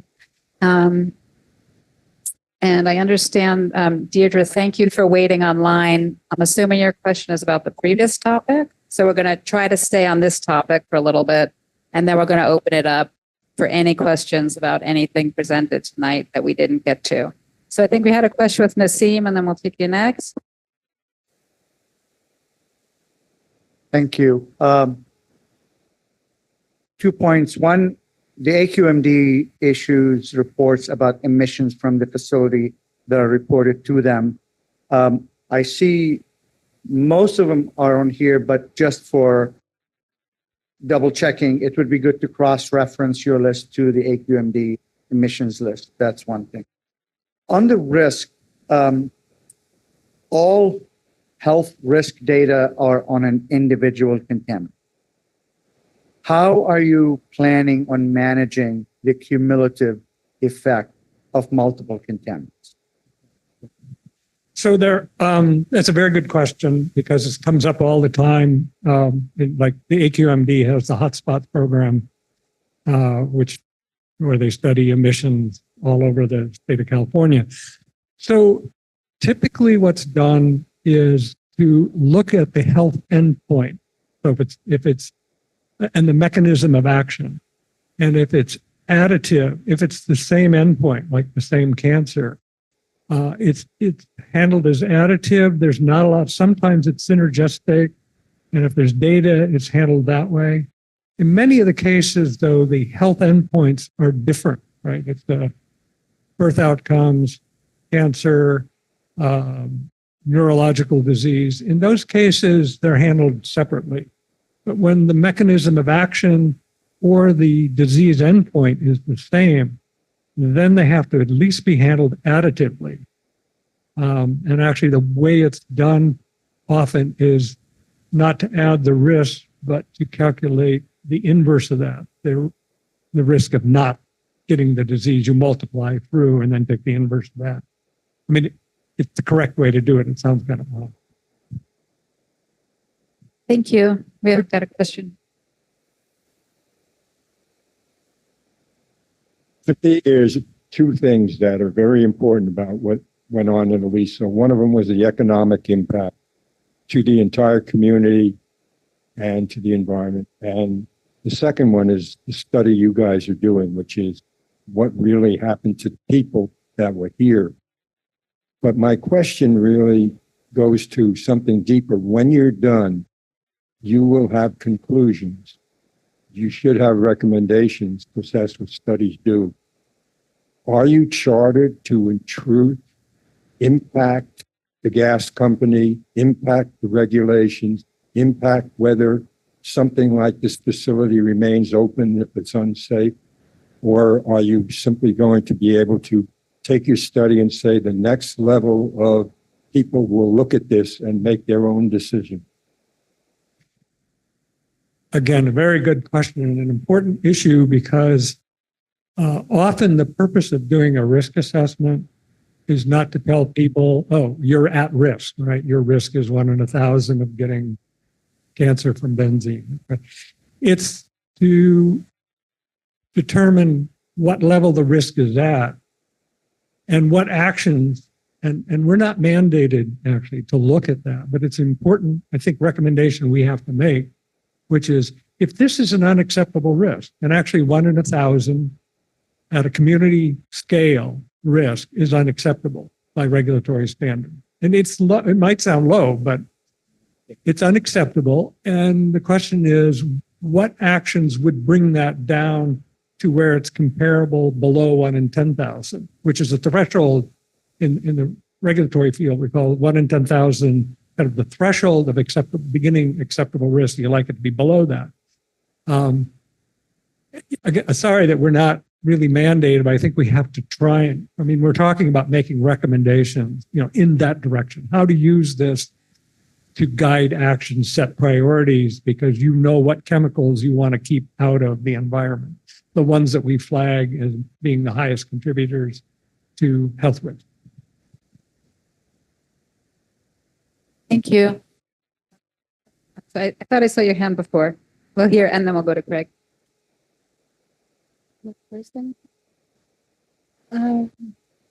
The way I understand it, you said you're going to start sending the survey in January, next year.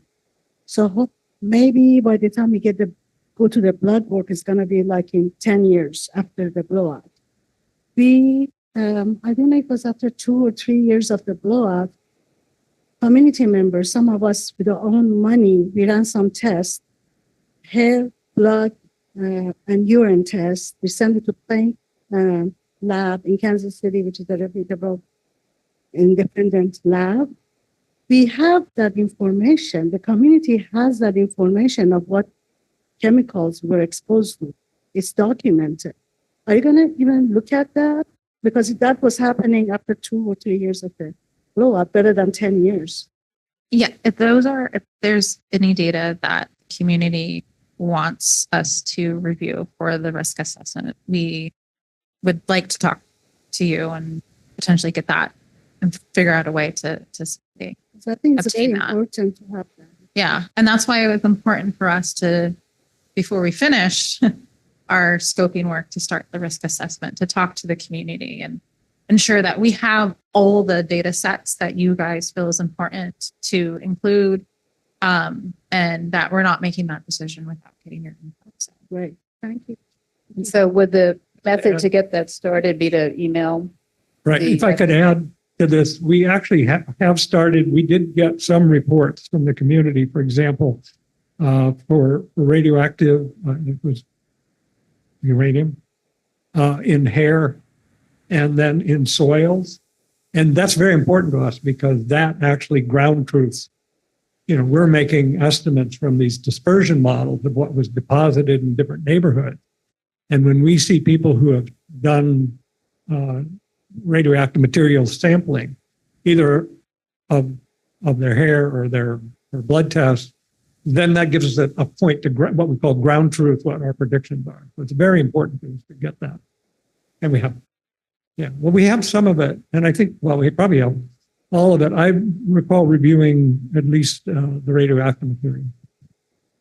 Thank you. And sorry to interrupt, but I just want to make sure it's clear to get that conversation started.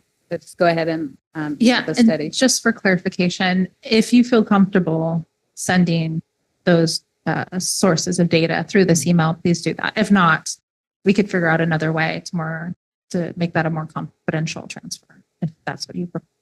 Yeah, and you can just email saying you have the information, and we'll reach out. Okay. Craig, and then I'm going to go to Deirdre online.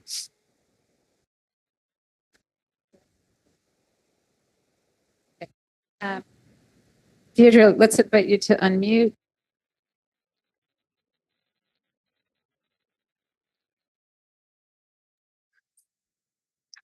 Yes, thank you. Hello. Yes, I just have a quick comment.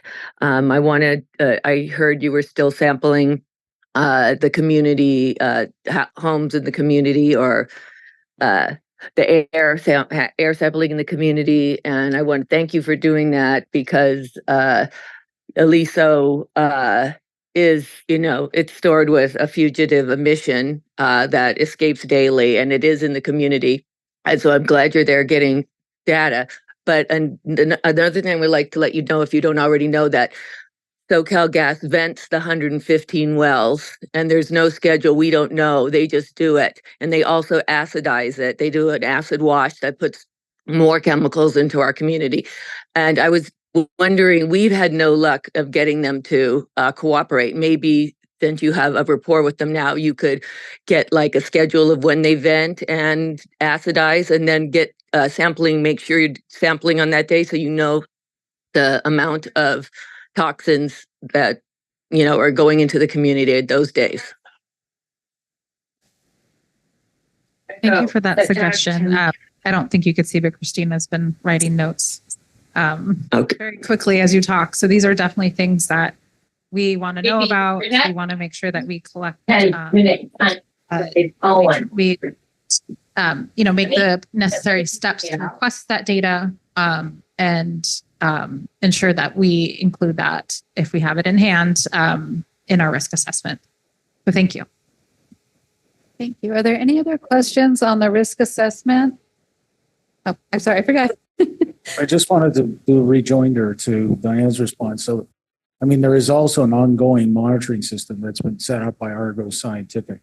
So we're working closely with them. I know Taryn was here, and I think she just maybe stepped out, but trying to, if we see anything unusual in our results, go into their databases, which are very temporally refined, to be able to compare and triangulate. So there is other data that should allow us to identify those types of events if they are increasing the concentrations of hazardous pollutants in the community.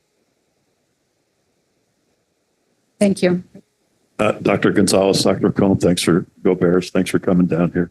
A couple questions. You said you have 700 confidential documents without exposing true sources, but can you give us an idea of what that is? And the one that's always questioned in the community is the capture around the screens, the exact stuff that was coming up out of the well, out of the blowout. So I understand that might be in your possession. What have you learned? What chemicals, with that information, what chemicals are you adding to the list? And then I do have another more broader question is, again, CAG member, right? And we always heard risk assessment.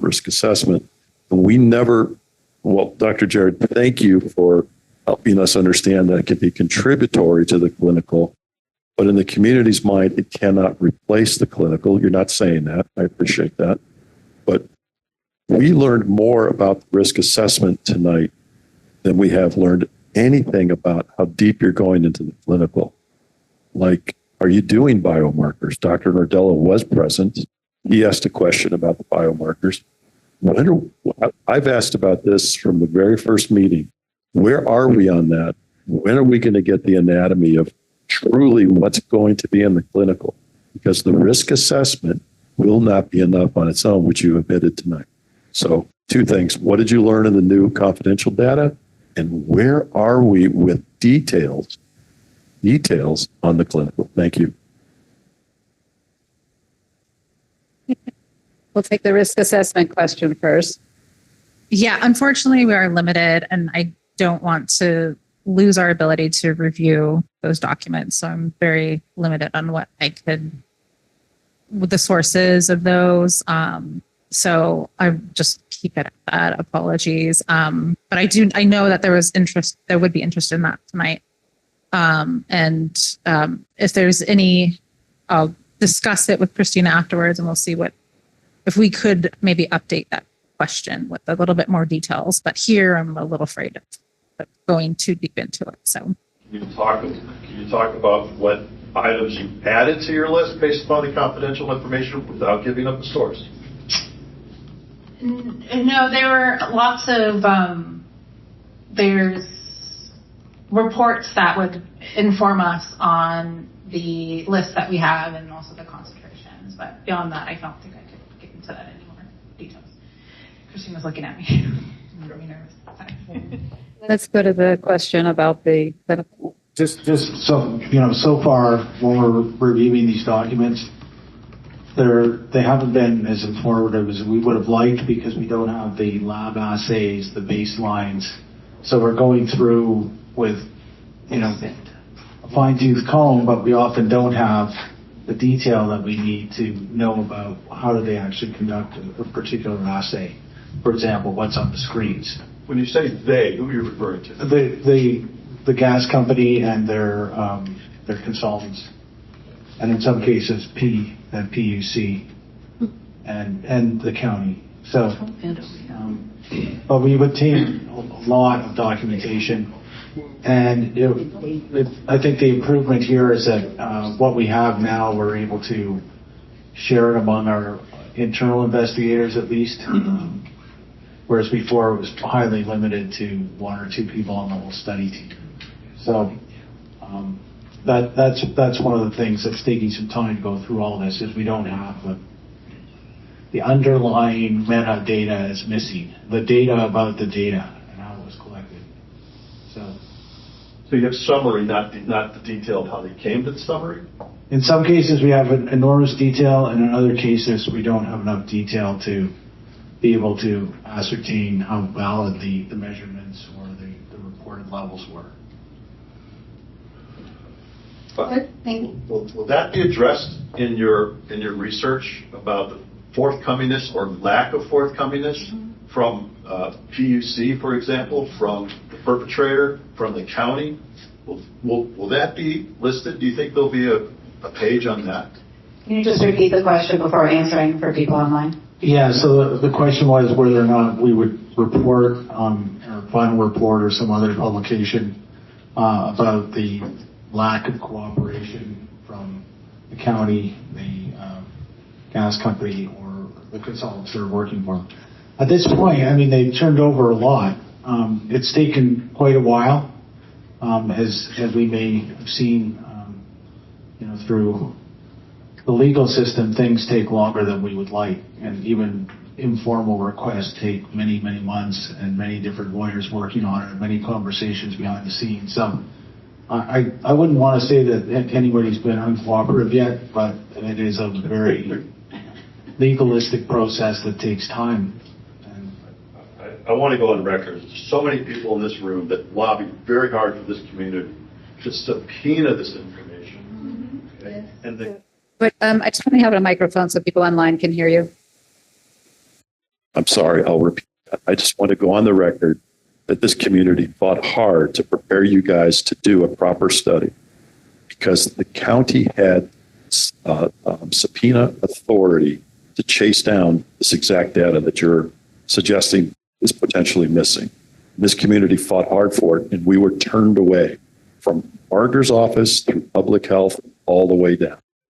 That goes beyond just being lack of cooperation. That, in our opinion, I heard it from many my fellow community. I'm getting head nods over here.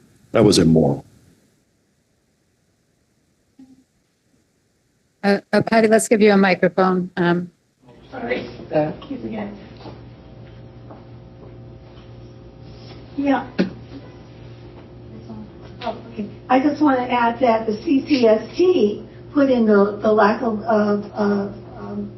report from 2018 that they were not getting this information that they asked for about the chemical composition, and the blade energy people, they were complaining about that too. So that was years ago, and so whether you'll ever get this information other than a data dump will be amazing.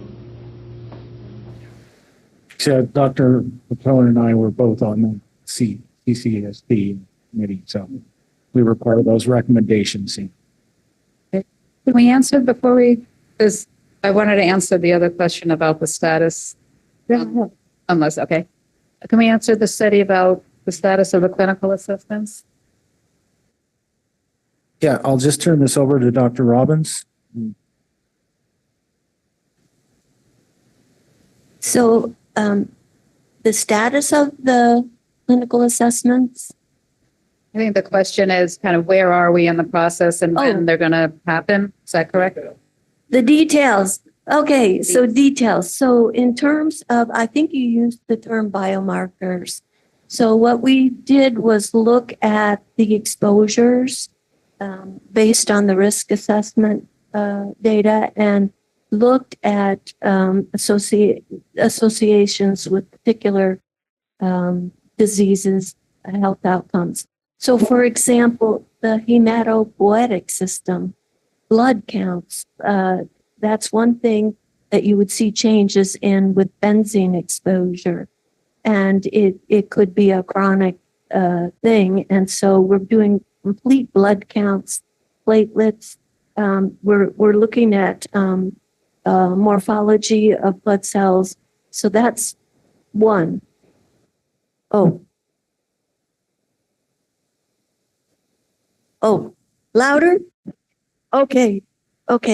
Another thing is from previous studies, we know that you can see changes in lipid profiles, again, with the exposures that were identified through the risk assessment here. And so we're doing lipid profiles. That's another marker. And that would be something that would be chronic. You might see that chronically. Kidney function is another thing that has been associated with some of these exposures to some of the things that Aliso community was exposed to. So we are looking at creatinine, BUN, bilirubin, albumin, things that will tell us about kidney function, even this much later, to look for differences in the affected and control community. Can I rephrase my question just slightly, please? Yeah. It would be better if we had a list that we could review. You want me to do the mic?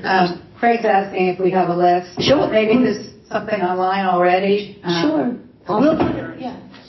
We're happy to do that. With details of which biomarkers specifically? That's what I...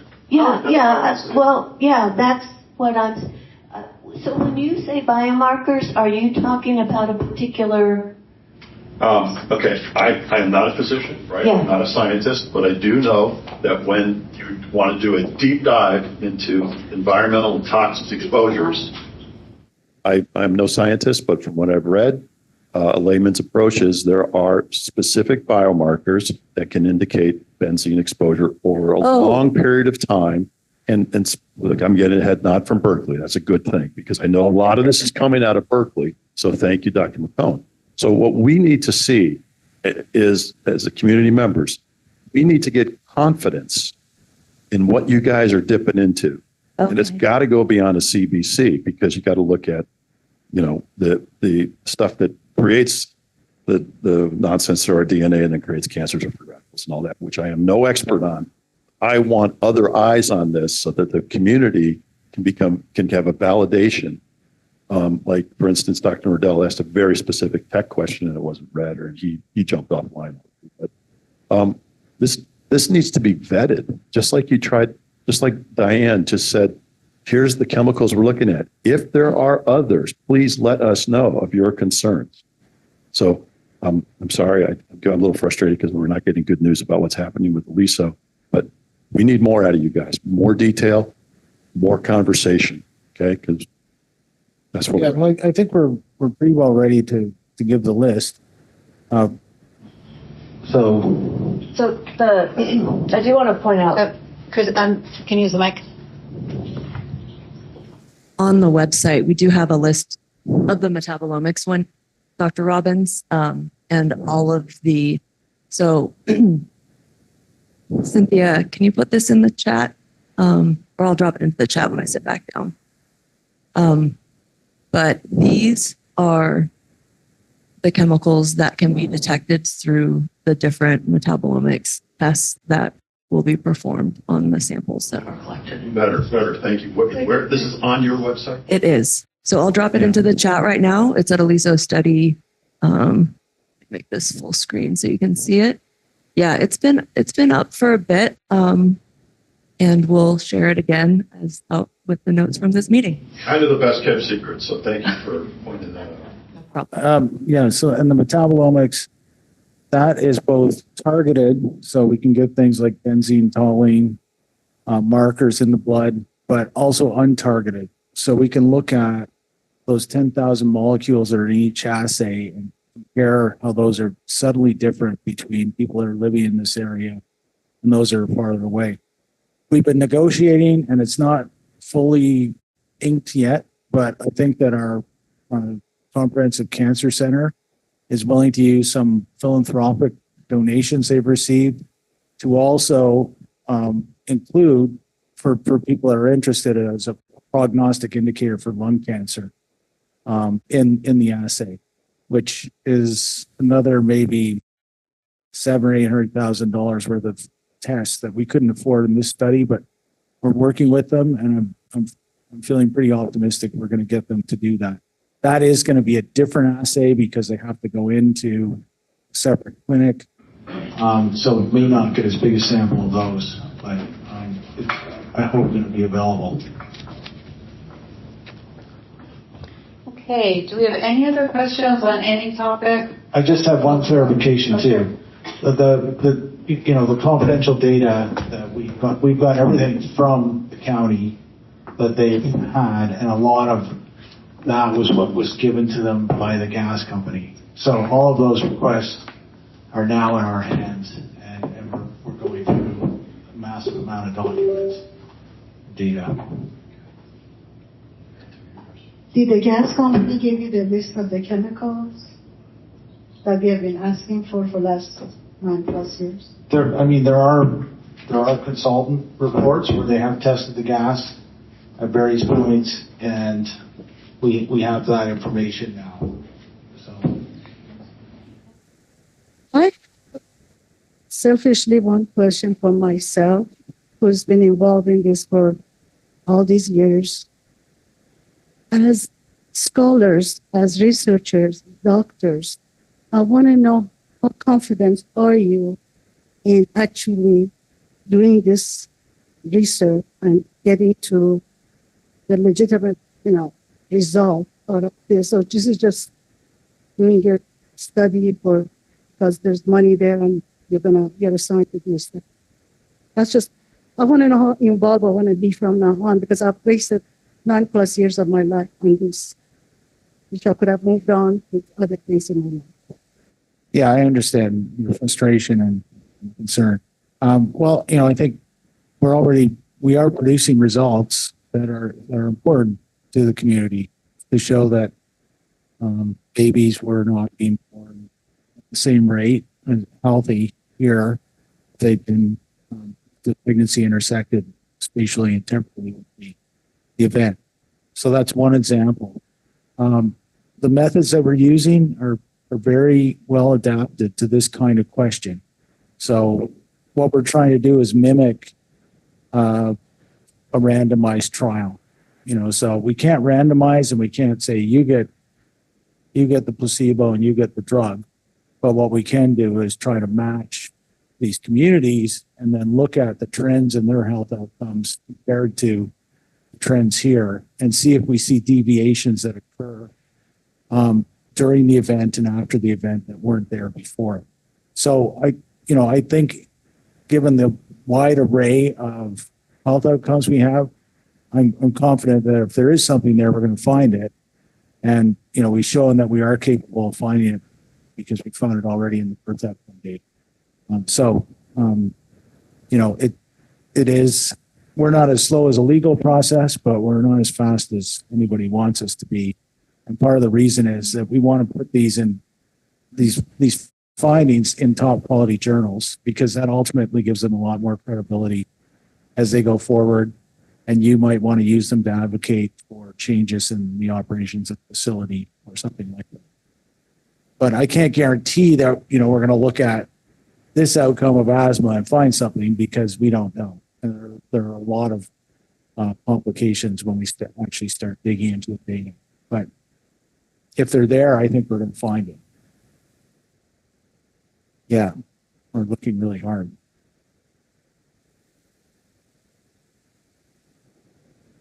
The entity that oversees this operation is the PUC, as you well know, and they are completely disconnected from this effort.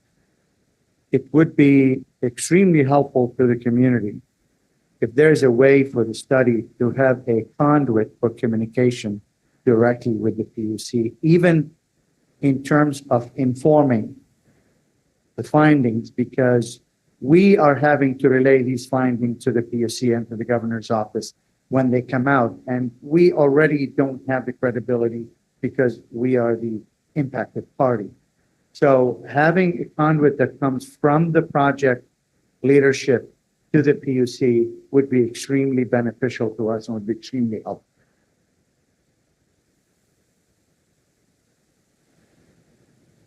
Yeah, I mean, we do everything we can to put findings out through press releases and that sort of thing. We have been in contact with PUC staffs on several occasions trying to get some of the information, which they had offered to mediate with the gas company, but then came back to us and said they thought it would be better if our lawyers dealt with their lawyers directly. So we are in contact with them. We haven't reported our results yet. They'll become widely known the minute they've been published. Thank you. Wait, I think we have I guess follow-up. what I'm trying to impress on you is that the staff does what the staff does, but there's leadership at the PUC that only gets what the staff tells. This study is very important, not only for the community, but also to the future of this monstrosity.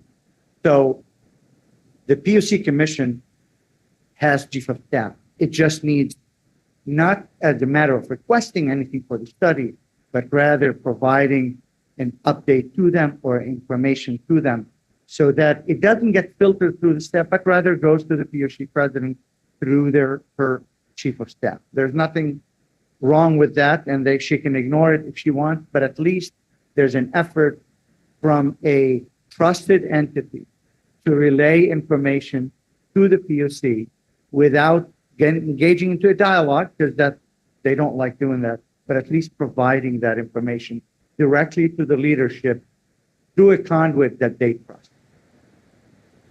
Okay, well, we'll do that. We'll send them the paper and the results or other subsequent papers.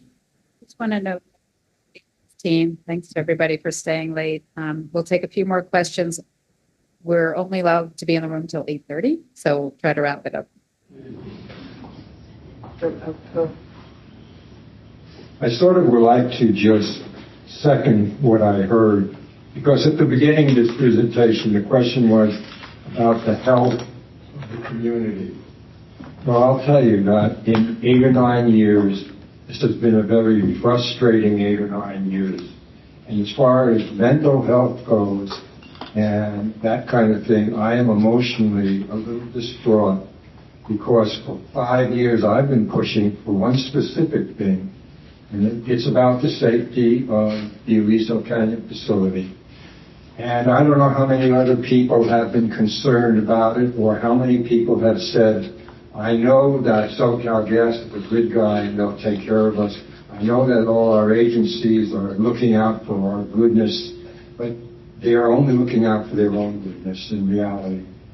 And so I would like to just say, number one, for the study that looks at the health of all of us in this community, part of it should recognize the frustration that we are going through.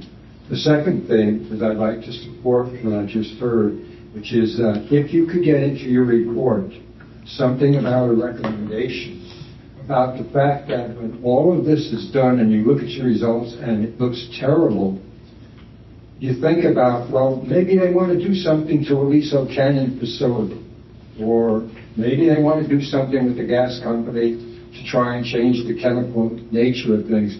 But you've got to be able to say that and make it be understood. And I'm not sure that the charter of your report is going to actually be able to stand up strong and say that. I certainly hope it will.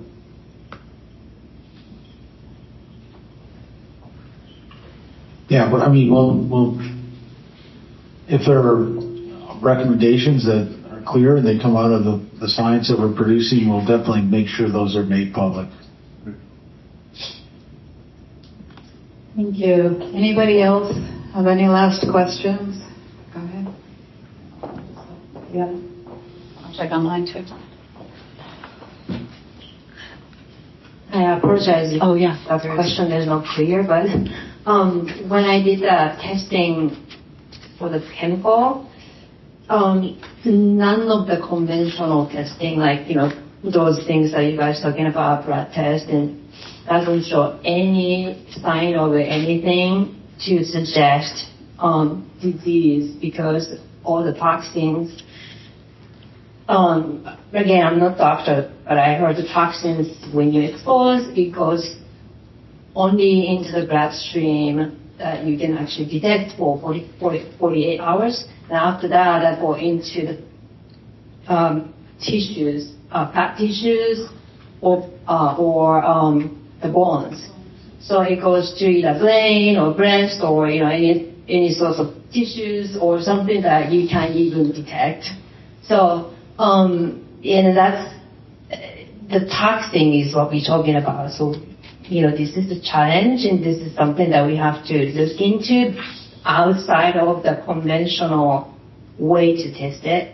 So I did all sorts of other ways, integrated, medicine way to taste it, and then they can kind of see what kind of metabolism I have it, and then that gets into my, I have issues in liver. I have no problem in my liver from my blood test, but I got issues in the, system body functions from the other kind of test.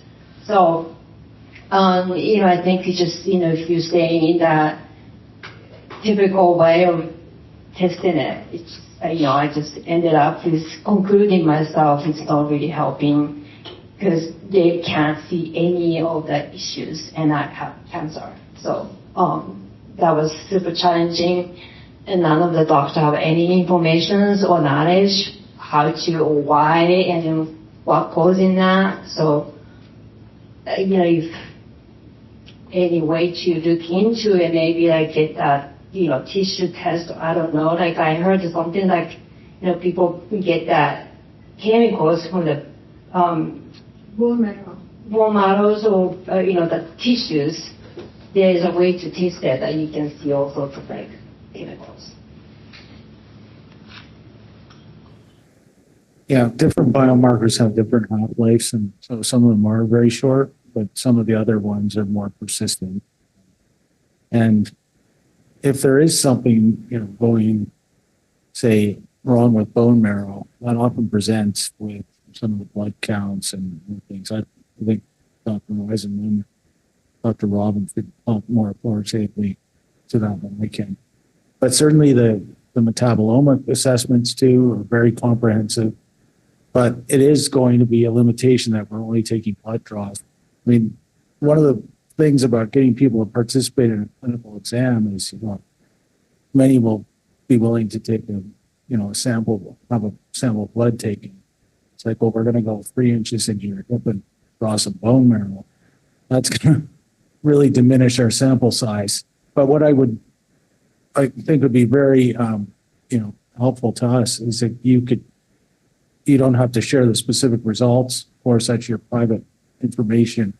But if there are other tests that you felt were informative, and I'm very sorry to hear that you had cancer, but if you think there are other tests that we could include, and if we can, justify those scientifically and find the funding to include them, we will. So if you want to share the list of the additional tests that you underwent that you felt were useful. We all have our medical scientists review that and then try to see if it's possible to do anything analogous. Thanks. We have a question in the Q&A box. See if we can squeeze that in. There was a period of time when residents complained to AQMD about an oily residue being found on playground and other outdoor items. If this was ever analyzed, it might be helpful to quantitate the more volatile chemicals circulating at that time. I believe the time frame was around 2 months after the initial blowout. So it sounds like this is actually just a comment. If it needs a response. That was a question. Okay, so We yes, saw many of those oily deposits on vehicles and cars and when we did indoor air sampling.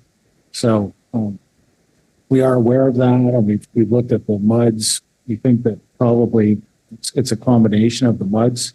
We're using the kilotemps, and then also as the facility went down to cushion level, the contact with the hydrocarbons, the oil in the bottom is probably increasing as a proportion of volume, so we're probably liberating it and aerosolizing.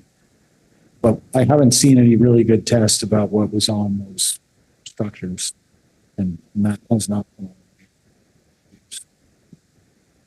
there's one more question that's in the Q&A box. I'm not sure if it's something that we can answer. The question is just asking about if it has to do with claims and if this case needs to go to court or local settlements. I just want to see if we can just explain if there is no relationship or just give some response to that question.